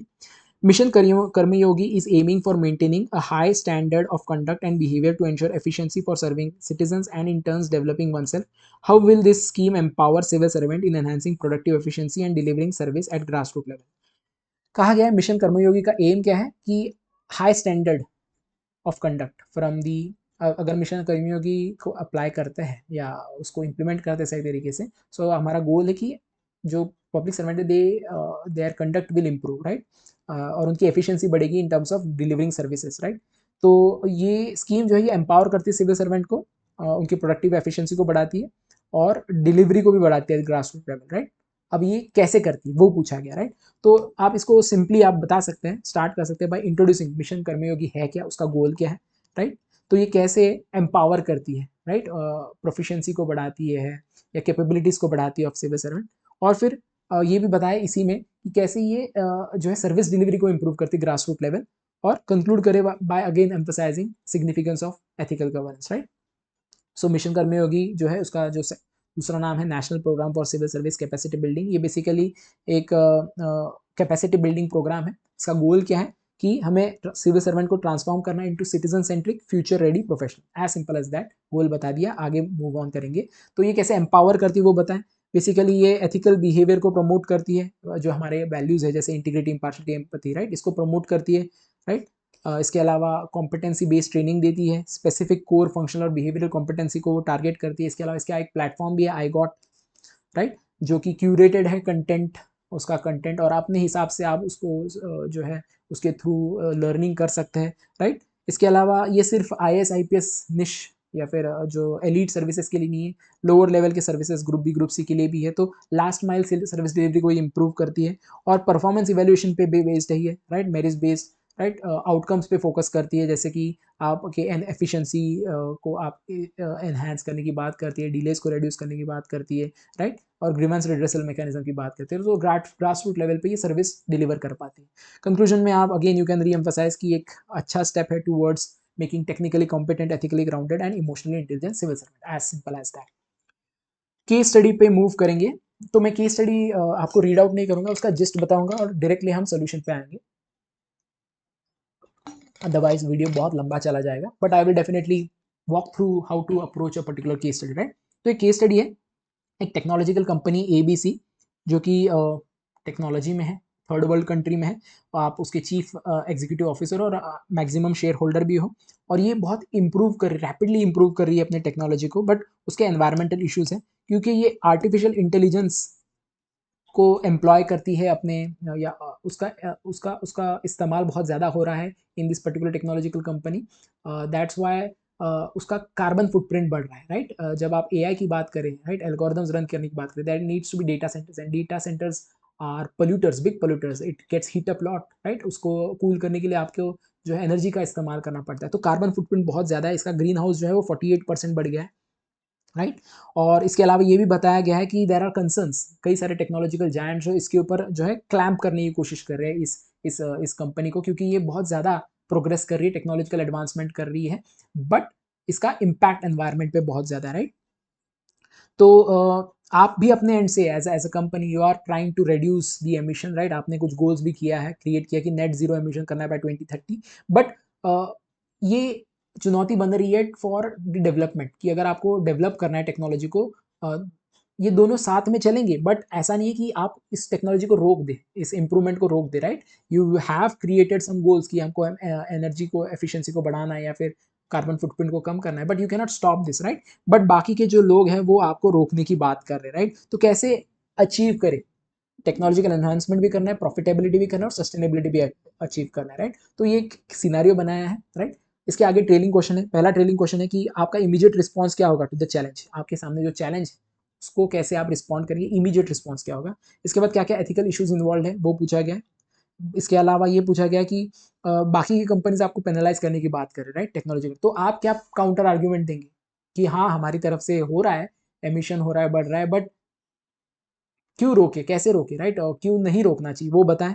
और फिर बाद में एज अ कॉन्शियस बीइंग ये पूछा गया कि क्या मेजर्स आप ले सकते हैं जिससे आप मेंटेन करें balance between AI innovation and environmental footprint. तो इसको बैलेंस करने के लिए क्या मेजर्स हो सकते हैं, राइट।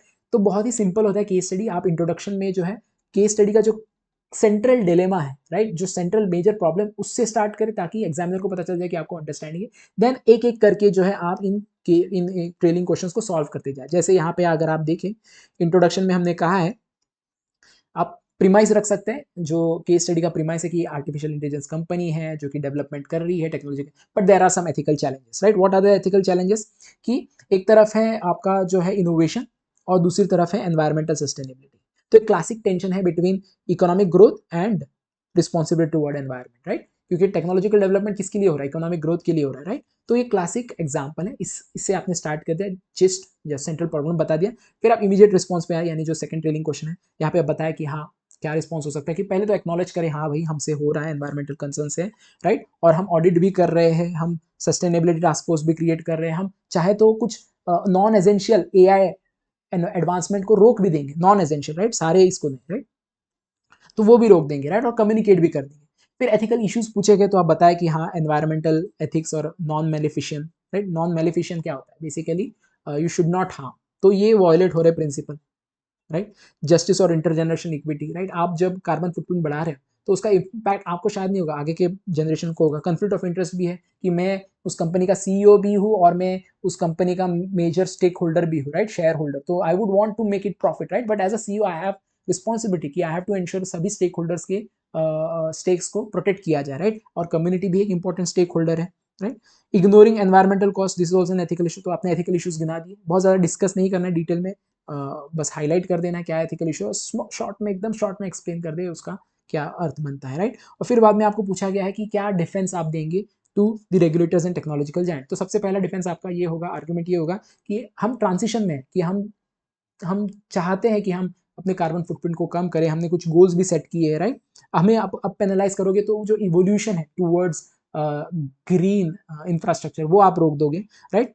और ये भी बता सकते हैं कि जो डेवलप कंट्रीज हैं उनकी, उन्होंने तो बहुत पहले शुरू करा है, राइट, डेवलपमेंट, तो they have to bear more responsibility. तो डिफरेंशियल सीबीडीटी की बात कर सकते हैं, common but differential responsibility, right.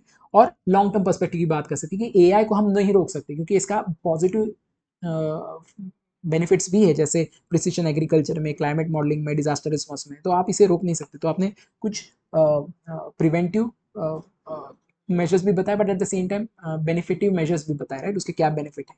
फिर मेजर्स बताया to balance innovation and sustain, ये पूछा गया क्या मेजर्स हो सकते हैं कि कैसे हम दोनों को कर पाए, technological advancement as well as आपका सस्टेनेबिलिटी। तो ग्रीन इंफ्रास्ट्रक्चर की बात की जा सकती है, राइट, कार्बन ऑडिटिंग की बात की जा सकती है, ईएसजी की बात की जा सकती है, स्टेक होल्डर एंगेजमेंट की बात की जा सकती है, राइट। तो इसको एक्सप्लेन करें और कंक्लूजन में आप बताएं कि इंटीग्रेट करना बहुत जरूरी है एथिक्स इन एआई, एआई में एथिक्स, यानी डिजाइन में ही एथिक्स हो तो जो है इस तरह के इश्यूज नहीं आएंगे। तो लॉन्ग टर्म बिजनेस वायबिलिटी और पब्लिक ट्रस्ट के लिए बहुत जरूरी है। तो इस तरह से कंक्लूड किया जा सकता है, राइट।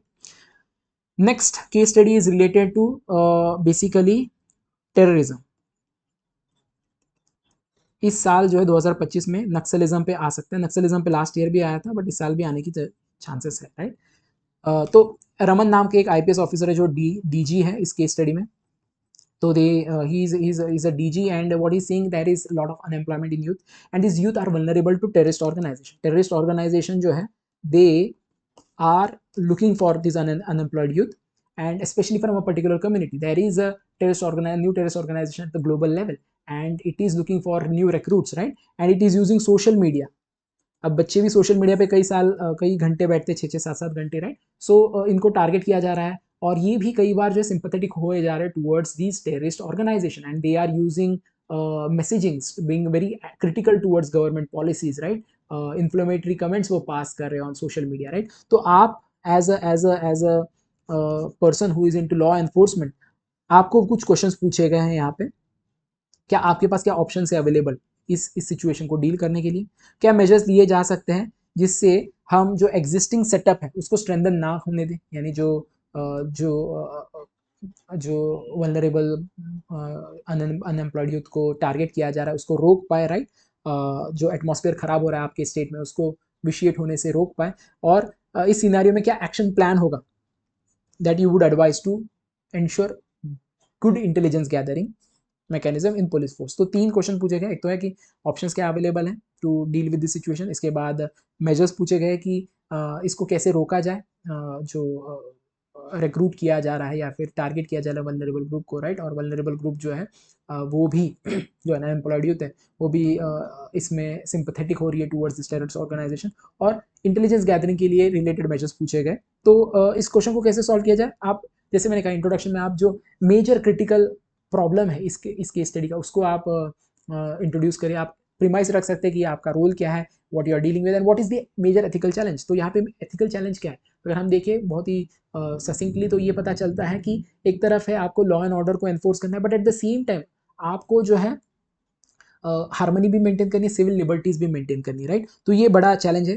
तो वो आपने डिस्कस कर दिया या शॉर्ट में बता दिया। फिर बाद में आपको पूछा क्या ऑप्शन है अवेलेबल आपके पास, तो सबसे पहले ऑप्शन है कि मॉनिटर करना एक्टिविटीज को, cyber surveillance task, suspicious content, right? Track suspicion content या विद इन लीगल बाउंड्रीज, ये बताना जरूरी है, क्योंकि आप अदरवाइज क्या होगा कि आप प्राइवेसी ब्रीच कर देंगे। तो ऐसा कुछ कैवियाट आप डेफिनेटली बताएं, राइट? फिर डी रेडिकलाइजेशन, जो बच्चे स्पेसिफिक कम्युनिटी से आ रहे हैं, right, and they getting radicalise, उनको डी रेडिकलाइज करना जरूरी है, तो काउंसिलिंग हो सकता है, अवेयरनेस प्रोग्राम हो सकता है, राइट? इसके अलावा you have to catch hold people who are extremist, right? So evidence based legal action against those who are promoting violence. इसके अलावा कम्युनिटी एंगेजमेंट की बात की जा सकती है, कैसे कम्युनिटी को डिप्लॉय किया जाए to protect this youth from getting radicalized, right? And job oriented support, as a DIG or DG you will not be able to provide jobs, but you can communicate this to the policy makers कि कैसे jobs, या फिर you can yes you can talk, you can recommend jobs ensure करें इनके लिए, किस तरह के jobs होने चाहिए and so on so forth, right? फिर measures क्या है, आपको पूछे measures to strengthen existing setup, right? आपके एग्जिस्टिंग सेटअप को स्ट्रेंथन करने के लिए मेजर्स क्या है? तो सबसे पहले इंटर डिपार्टमेंटल कोऑर्डिनेशन बहुत जरूरी है, यानी बेसिकली आपके police, education, labour department, they should all come together, there has to be a radicalising cell that brings all these people together so that counter radicalization हो सके, राइट? इसके अलावा cyber cell को अपग्रेड करें, right? AI का इस्तेमाल करें आप, ताकि आप ट्रैक करें keywords, encrypted channel, even dark web activities. Community policing की बात की जा सकती है, जो लोकल इन्फॉर्मर है उनको एम्पावर करे, राइट? काउंटर नेरेटिव वो क्रिएट कर सकते हैं अगेंस्ट दिस टेररिस्ट ऑर्गेनाइजेशन। और यूथ मोबिलाइजेशन, जैसे एनसीसी और एनएसएस जो है इस तरह के ऑर्गेनाइजेशंस को का इस्तेमाल करें ताकि यूथ जो है उनको रीओरिएंट किया जाए। अब इंटेलिजेंस गैदरिंग के लिए क्या प्लान हो सकता है? तो बहुत इंपॉर्टेंट है कि लोकल कम्युनिटीज़ में आपकी इन्फॉर्मेंट्स होनी चाहिए, राइट? इसके अलावा 24/7 आपको डिजिटल थ्रेट यूनिट क्रिएट करना पड़ेगा। एआई का इस्तेमाल करें to detect patterns, right? Data analytics का इस्तेमाल करें, रिपोर्टिंग प्लेटफॉर्म्स क्रिएट करें, राइट? जहाँ पे लोग एनोनिमसली रिपोर्ट कर पाए, और जॉइंट एक्सरसाइज बहुत जरूरी है between various organization, be it NI और आईबी, राइट? तो कंक्लूजन में आप बता सकते हैं जो रिस्पॉन्स है it should be two fold, right? एक तो है लॉ एनफोर्समेंट भी करना है, but at the same time preventive outreach भी करना है, राइट? मल्टीफोल्ड या टू फोल्ड एटलीस्ट होना चाहिए, जहाँ पे आप एक तो है एनफोर्स भी कर रहे हैं लॉ को, but at the same time आप एलिनेट नहीं करें उन लोगों को, राइट? क्योंकि अगर आप सिर्फ लॉ एनफोर्स करेंगे you will alienate and it would lead to more problems in the future, right? So inclusive governance की बात की जाए। नेक्स्ट केस स्टडी, बेसिकली ये केस स्टडी जो है यहाँ पे अगेन मैंने जैसे कहा नक्सलिज्म आज की डेट में एक बहुत बड़ा हमारा एक ऑपरेशन चल रहा है, right? If you know Chhattisgarh वगैरह जगह पे there is a plan from home ministry की 26 तक हमें नक्सलिज्म खत्म करना है, so and so right. So naxalism पे क्वेश्चन पूछा जा सकता है, एक बार पूछा गया है तो फिर से पूछा जाएगा, शायद पूछा जाएगा, नहीं भी पूछा जाए तो we have to be aware of it and prepared about it, right.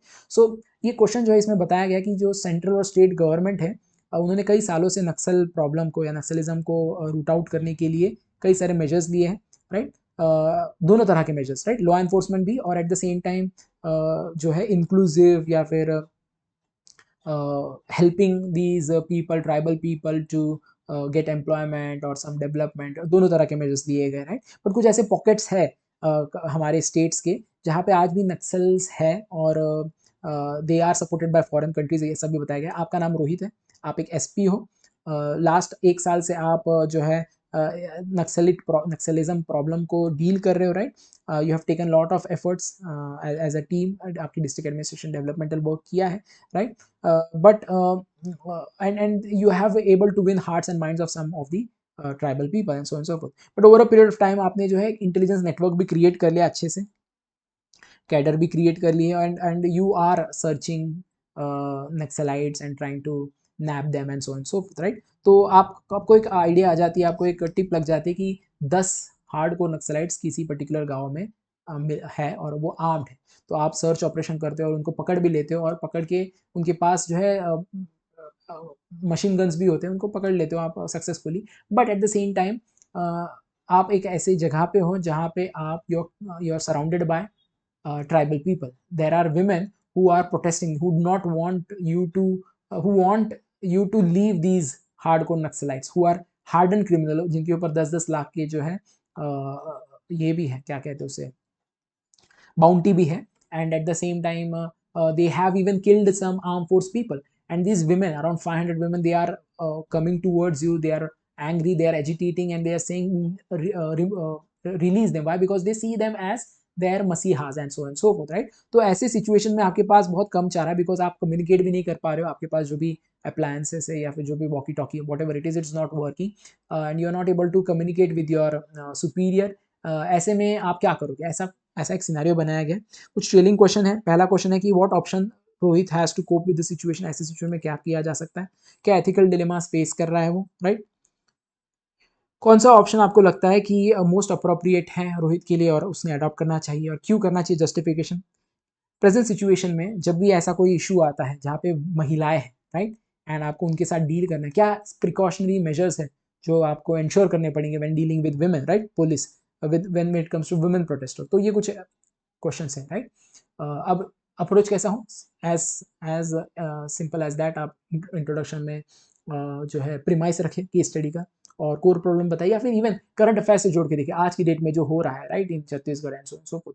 तो it is representative of that particular scenario, right. So इस तरह आप स्टार्ट कर सकते हैं। तो रोहित का जो ऑपरेशन है it is against arm naxalite, और वो एक डिफिकल्ट पोजीशन में, एक तरफ उसको लॉ एंड ऑर्डर को एनफोर्स करना है, at the same time he cannot harm civilian, right? He cannot shoot at women who are protesting, who are 500 in numbers. They may overpower, that is another thing with respect to the operation, right? So एक तरफ है civilians को harm नहीं करना है, but at the same time law and order को uphold करना है, राइट। तो ऑप्शंस क्या क्या है? सबसे पहले ऑप्शन है, जो वीकेस्ट ऑप्शन है वो बता दे कि रिलीज कर दे नक्सलाइट्स को अंडर प्रेशर, राइट। तो जो है डिफ्यूज कर देगा मॉब को टेम्परेली। दूसरा है कि फोर्स का इस्तेमाल करें ऑन क्राउड, लाठी चार्ज में बी firing if it goes out of control. इसके बाद नॉन वायलेंट मेथड से क्राउड को आप कन्विंस करें, क्योंकि कुछ कुछ सूत्र दे रखे, राइट, कि लोगों के हार्ट्स को हम विन कर पाए, ऐसा कहा गया। तो वो चीज़ आपके दिमाग में होनी चाहिए when you are giving options also. So non violent crowd control technique जैसे कि नेगोशिएशन, डिले टेक्निक, डिले कर दे, डिस्कस करते रहे, बात करते रहे, उनको अश्योरेंस देते रहे कि हम जो है फेयर ट्रायल होगा इनका वगैरह वगैरह, इनका एनकाउंटर वगैरह नहीं होगा, राइट। सो डिले टेक्निक्स करें, या नक्सलाइट्स को कस्टडी में होल्ड करें, एक टुकड़ी को भेज दें to get support and so forth, या यूज विलेजर्स इन्फ्लुएंस, जो बाकी के विलेजर्स हैं, जो बड़े बुजुर्ग हैं, एनजीओज हैं, उनका इस्तेमाल करें टू प्लेसेट द सिचुएशन। तो ये कुछ ऑप्शंस है। तो आप इसमें से जो है वीकेस्ट ऑप्शन पहले रखेंगे, जो स्ट्रॉन्गेस्ट ऑप्शन है वो आखिर में रखेंगे, राइट। अब एथिकल डिलेमा क्या फेस कर रहा है रोहित, तो वो पूछा गया। तो सबसे पहला एथिकल डिलेमा एक तो है रूल ऑफ लॉ को एनफोर्स करना, दूसरी तरफ पब्लिक सेफ्टी की। अगर रूल ऑफ लॉ को हम उनको छोड़ देते हैं नक्सलाइट्स को, तो it would lead to public harm in the longer run, right. Short term peace versus long term security issue ये भी है। Duty of to state and empathy to local sentiment, right, आपकी ड्यूटी है towards state की, आपके पास जो orders है वो आपको फॉलो करना है, आपका जो गोल है उसको अचीव करना है, but at the same time you may have empathy towards people also, right, that they see them as masiva and you can get emotional and so on and so forth, right. So these things also happen at times, you do not know exactly what is the situation over there. इसके अलावा force और non violence ये भी एक ethical dilemma है कि should I use force और should I go with non violent method. तो जो भी आपके दिमाग में डाउट्स है, काउंटर डाउट्स है, राइट, उसको आप पुट अप कर दीजिए, शॉर्ट में एक्सप्लेन कर दीजिए। अब मोस्ट अप्रोप्रिएट ऑप्शन क्या है वो पूछा गया है, तो आप नॉन वायलेंट मेथड का इस्तेमाल करेंगे, प्रैग्मेटिक होंगे, राइट, क्योंकि कुछ सूत्र दे रखे केस स्टडी में कि आपने हार्ट्स विन कर लिए लोगों के, आपने डेवलपमेंटल वर्क किया, तो there is definitely an opportunity कि आप नेगोशिएट कर पाए with that, right. So non violent crowd control combined with strategic delay करे, ताकि जब तक आप बात करें तब तक कोई सपोर्ट आ जाए आपके पास, राइट। तो what you would do, course of action, so avoid drillings in Naxalites, right, use non lethal method, temporarily secure arrested Naxalite and use delay tactics and avoid confrontation, right। इसके अलावा precautionary measures पूछे गए, तो क्या क्या precautionary measures होंगे when it comes to dealing with women protester, ये आप सीए एनआरसी की बात कर ले, राइट, उससे पहले सीए एनआरसी हुआ था, वुमेन्स प्रोटेस्ट हुआ था, राइट, तो उससे रिलेटेड भी क्वेश्चन ये पूछा गया, या फिर जो आपका फार्मर मूवमेंट्स था तो उससे रिलेटेड भी ये क्वेश्चन पूछा गया 2024 में। तो इस तरह आप जो है शॉर्ट एंड पीस में आपको ऐसे क्वेश्चन पूछे जाते हैं, so you have to be aware of these issues, right. Avoid use of force, महिलाओं के साथ फोर्स इस्तेमाल ना करें, it should be last resort, right. Female police को डिप्लॉय करें अगर वो अवेलेबल है। कल्चरल नॉर्म्स और डिग्निटी, कोई ट्राइबल महिला है, राइट, एंड इज्जत वगैरह ये बहुत इंपॉर्टेंट होती है, right, and you harm a woman, it is harm on dignity of the whole community at times. और प्रोसीडिंग को रिकॉर्ड करें, जितना हो सके कि कैमरा वगैरह चालू रखें, ताकि आपके ऊपर कोई जैसे SC/ST प्रिवेंशन एक्ट भी इस्तेमाल किया जा सके ऐसे सिचुएशन, राइट।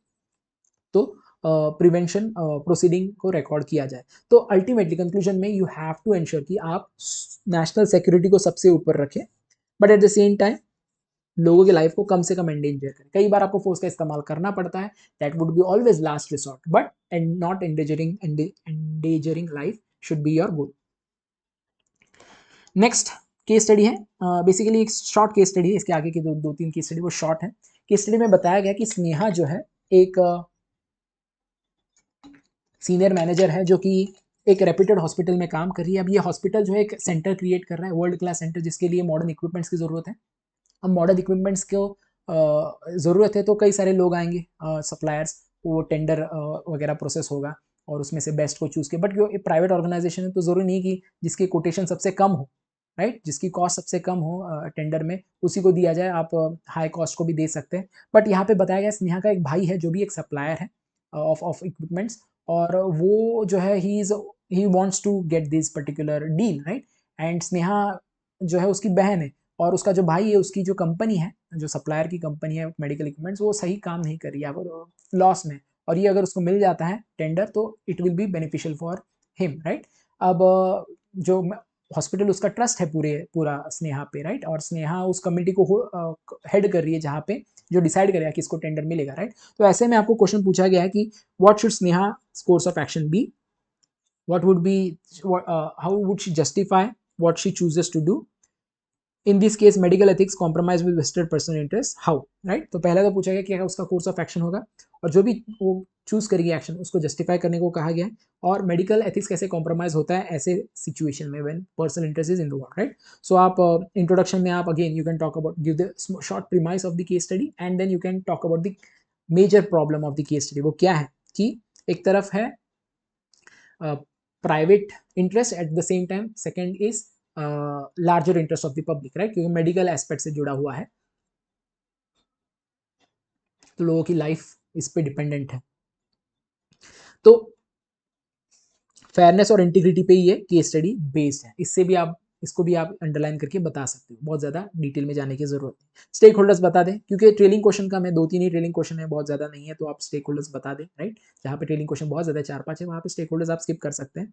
तो इंपॉर्टेंट स्टेक होल्डर्स कौन कौन है वो आपने गिना दिए। स्नेहा का कोर्स ऑफ एक्शन क्या होगा, राइट, यहाँ पे ऑप्शन नहीं पूछे, यहाँ पे कोर्स ऑफ एक्शन पूछा है, राइट। तो आप जो है step by step course of action बताएंगे।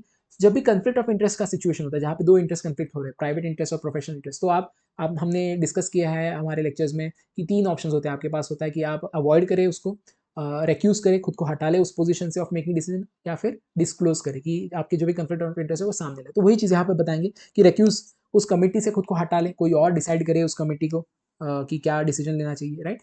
सेकेंड, फेयर एवेल्यूशन होना चाहिए, एक इम्पार्शल सब कमेटी बिठाए जो कि इवेल्युएट करे सारे बिडर्स को और जिसका बेस्ट है उसी को चूज करे और डिस्क्लोज करे कि आप even if you are not part of that particular committee who is going to decide, you have to disclose कि हाँ मेरे ये रिलेशन है to all the suppliers and to all the stakeholders, right. तो मोटा मोटी management को बता दिया, दैट इज ऑल्सो सफिशिएंट, ताकि फेवरेटिज्म का आपके ऊपर इल्जाम ना लगे, राइट। तो जस्टिफिकेशन क्या है कि आप यहाँ पे कंफ्लिक्ट ऑफ इंटरेस्ट को आप प्रिवेंट करें, क्योंकि even perceived bias is also going to hurt the credibility of your institution, right, it will damage. इसके अलावा लॉन्ग टर्म ट्रस्ट के लिए भी बहुत जरूरी है, right, reputation of the hospital. और आप मेरिट पे फोकस कर रहे हैं, नॉट ऑन योर बायसेस और प्रेजुडिस और योर सब्जेक्टिविटी।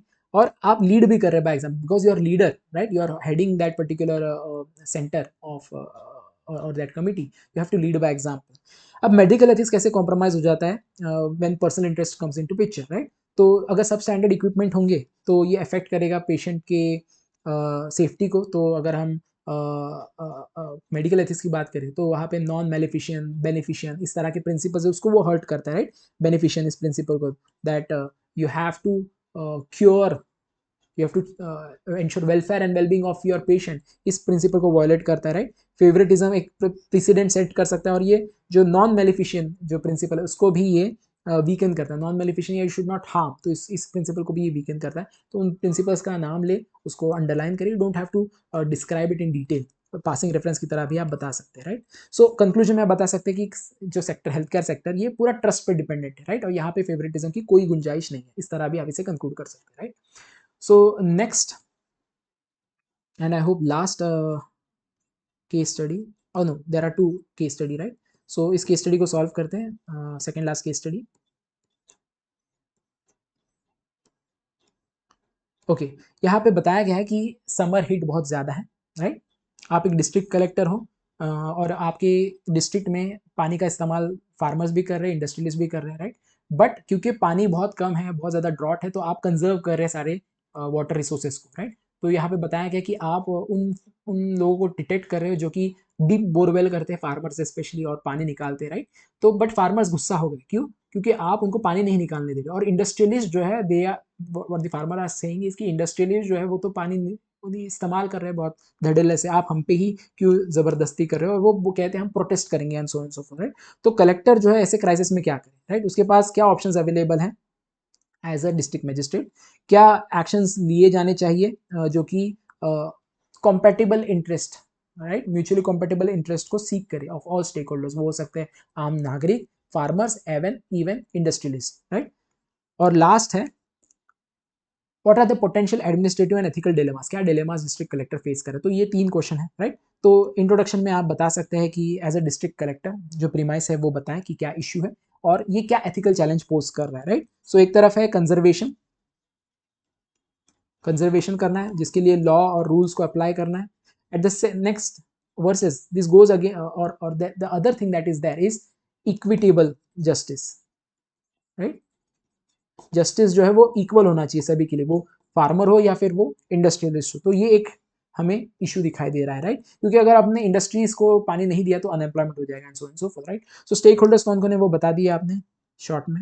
फिर ऑप्शंस क्या है, आपको ऑप्शंस पूछे गए, तो सबसे पहले आप इक्वल रिस्ट्रिक्शंस की बात कर सकते हैं, राइट। फार्मर पे और इंडस्ट्रीज दोनों पे इक्वल रिस्ट्रिक्शन लाए तो ये क्या करेगा, इक्विटी इंश्योर करेगा, फेवरेटिज्म नहीं दिखाई देगा, राइट, पब्लिक ट्रस्ट बढ़ेगा, राइट, और प्रिंसिपल ऑफ डिस्ट्रीब्यूटिव जस्टिस भी इंश्योर होगा। डीमेरिट क्या है, इकोनॉमिक लॉस हो सकते हैं, इंडस्ट्री में आप कई सारे एम्प्लॉइज हैं, एम्प्लॉयमेंट है, right, there may be job cuts and so and so for, because they don't have water, their production will get hampered, right. So industrial lobbies resist कर सकती है, राइट, डिसरप्शन हो सकता है टैक्स रेवेन्यू पे। Second option है कि आप इंडस्ट्रियल यूज को अलाउ करें और रिस्ट्रिक्ट करें फार्मर को फ्रॉम फर्दर यूज, राइट। तो मतलब डीप बोरवेल ना करने दे उनको, राइट। तो आप बेसिकली इंडस्ट्रियलिस्ट के पक्ष में डिसीजन ले रहे हैं, राइट। तो वीक ऑप्शंस आपको ऊपर रखनी है, पहला रख सकते हैं आप, राइट। तो इससे क्या होगा, इंडस्ट्रियल प्रोडक्शन बढ़ेगा, एम्प्लॉयमेंट रहेगा और डिसरप्शन कम होगा to local economy. But at the same time demerit क्या होगा कि फार्मर प्रोटेस्ट हो जाएगा, एग्रीकल्चर डिस्ट्रेस हो जाएगा and so forth, equality principle को ये वायलेट करता है। थर्ड ऑप्शन की आप जो है नॉन एसेंशियल इंडस्ट्रियल यूज को हॉल्ट करें, कि इंडस्ट्री में अगर कई सारे एक्टिविटीज होते हैं तो जो नॉन एसेंशियल एक्टिविटी उसको रोक दें ताकि पानी का सेवन कम हो।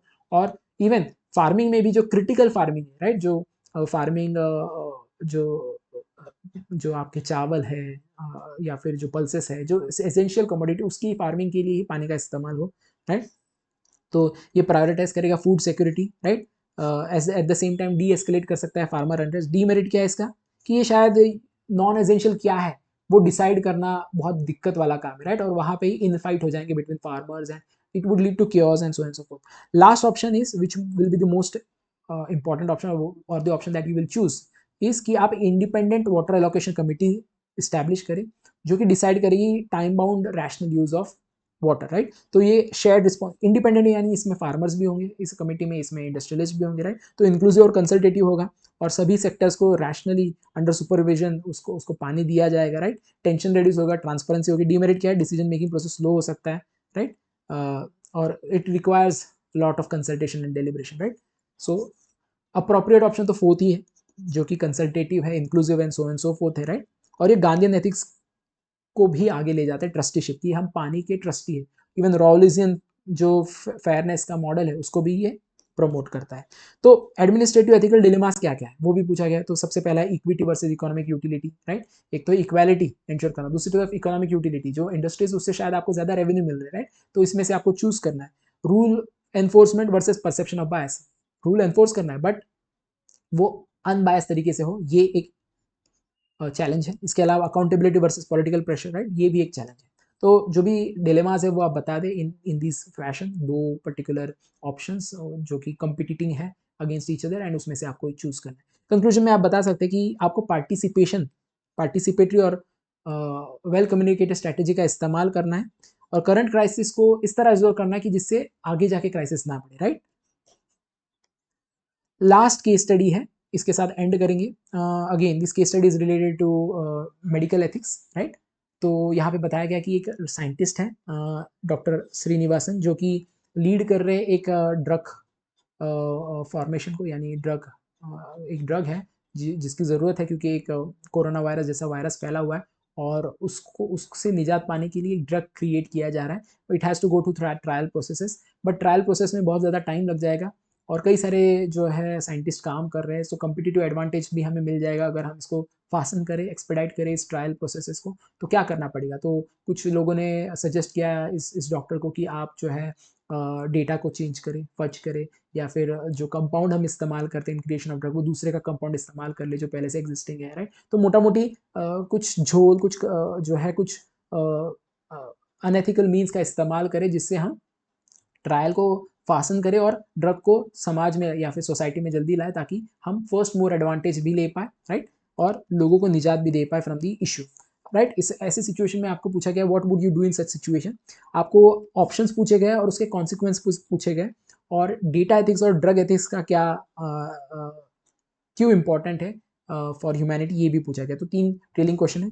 तो आप इंट्रोडक्शन में आप you can give the premise, और जो मेजर प्रॉब्लम स्टेटमेंट है उसको आप यहाँ पे हाईलाइट कर दें कि it is a choice between upholding scientific और objective what we can say principles, और focusing on say output, right.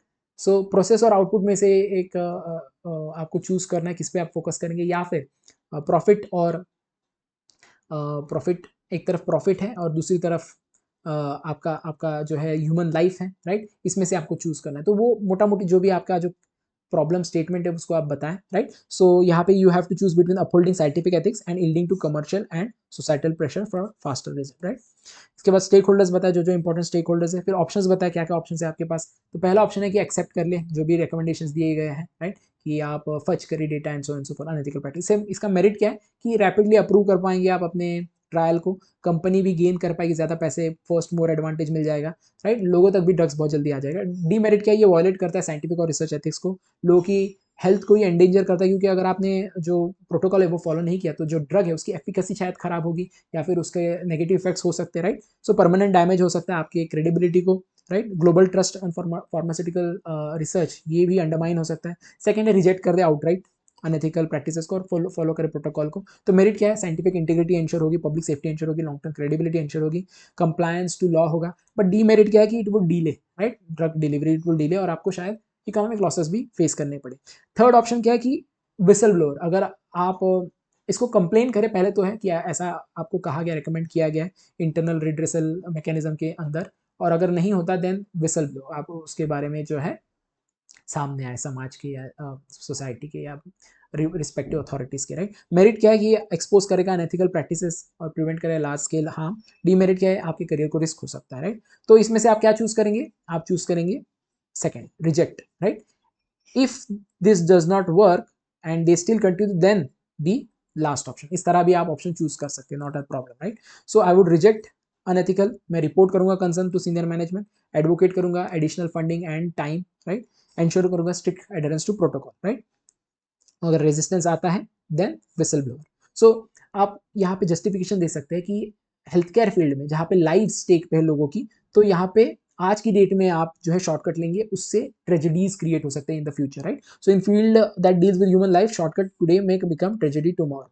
सो इसके अलावा पूछा गया role of data ethics and drug ethics, right. तो डेटा एथिक्स का क्या रोल है कि डेटा जो है वो ऑब्जेक्टिव होना चाहिए, रिग्रेस होना चाहिए, इससे इसके इसके क्या आप फायदे हैं। तो सबसे पहले ये ऑनेस्ट, ट्रांसपेरेंट और कंपिटेंट रिपोर्टिंग लाएगा, राइट।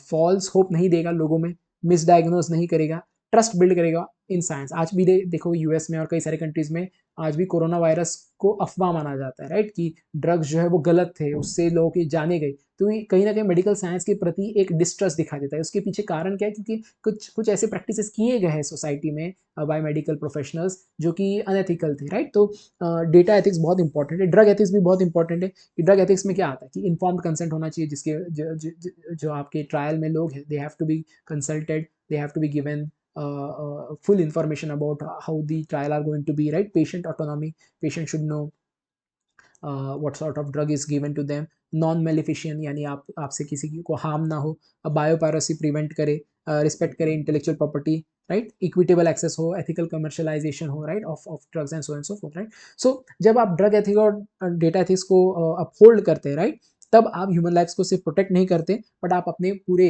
मेडिकल फील्ड की क्रेडिबिलिटी को बढ़ाते हैं। इस तरह से आप इसे एंड कर सकते हैं, राइट। सो आपने देखा होगा कैसे हमने थ्योरी और केस स्टडीज को सॉल्व किया है। इसी तरह जो है आप भी 2023 का पेपर उठाएं, उसकी थ्योरीज और केस स्टडीज दोनों को सॉल्व करें, और आपको एक कॉन्फिडेंस मिलेगा कि कैसे इन क्वेश्चंस को सॉल्व किया जा सकता है, राइट। आपने देखा होगा कैसे अलग अलग अप्रोचेस, अलग अलग थ्योरीज, अलग अलग करंट अफेयर्स और सिनारियोज का इस्तेमाल करके केस स्टडीज को सॉल्व किया जा सकता है। आपके जो गवर्नमेंट के स्कीम्स है, लॉज है, राइट, गवर्नमेंट के प्रोग्राम्स है, कोई एक इंडिविजुअल है, आपने देखा होगा recently Indian express governance award मिला था कई सारे लोगों को, तो उन्होंने क्या एक्टिविटीज़ किए हैं और उसका क्या बेनिफिट हुआ है, वो किस वैल्यूज़ को अपलोड, इन सारी चीज़ों को प्रिपेयर करें, अपने आंसर्स में इस्तेमाल करें, ताकि आपका आंसर जो है वो एथिकल भी दिखे but at the same time pragmatic भी हो, गवर्नेंस रिलेटेड भी हो, right. So this will enhance your answers, right. इसमें आप इवन जो है कुछ फ्लो डायग्राम्स, फ्लो चार्ट्स भी ऐड कर सकते हैं depending on the kind of question that are, right. So that's it from today's session. Let's meet in the next session. Till then, thanks and bye.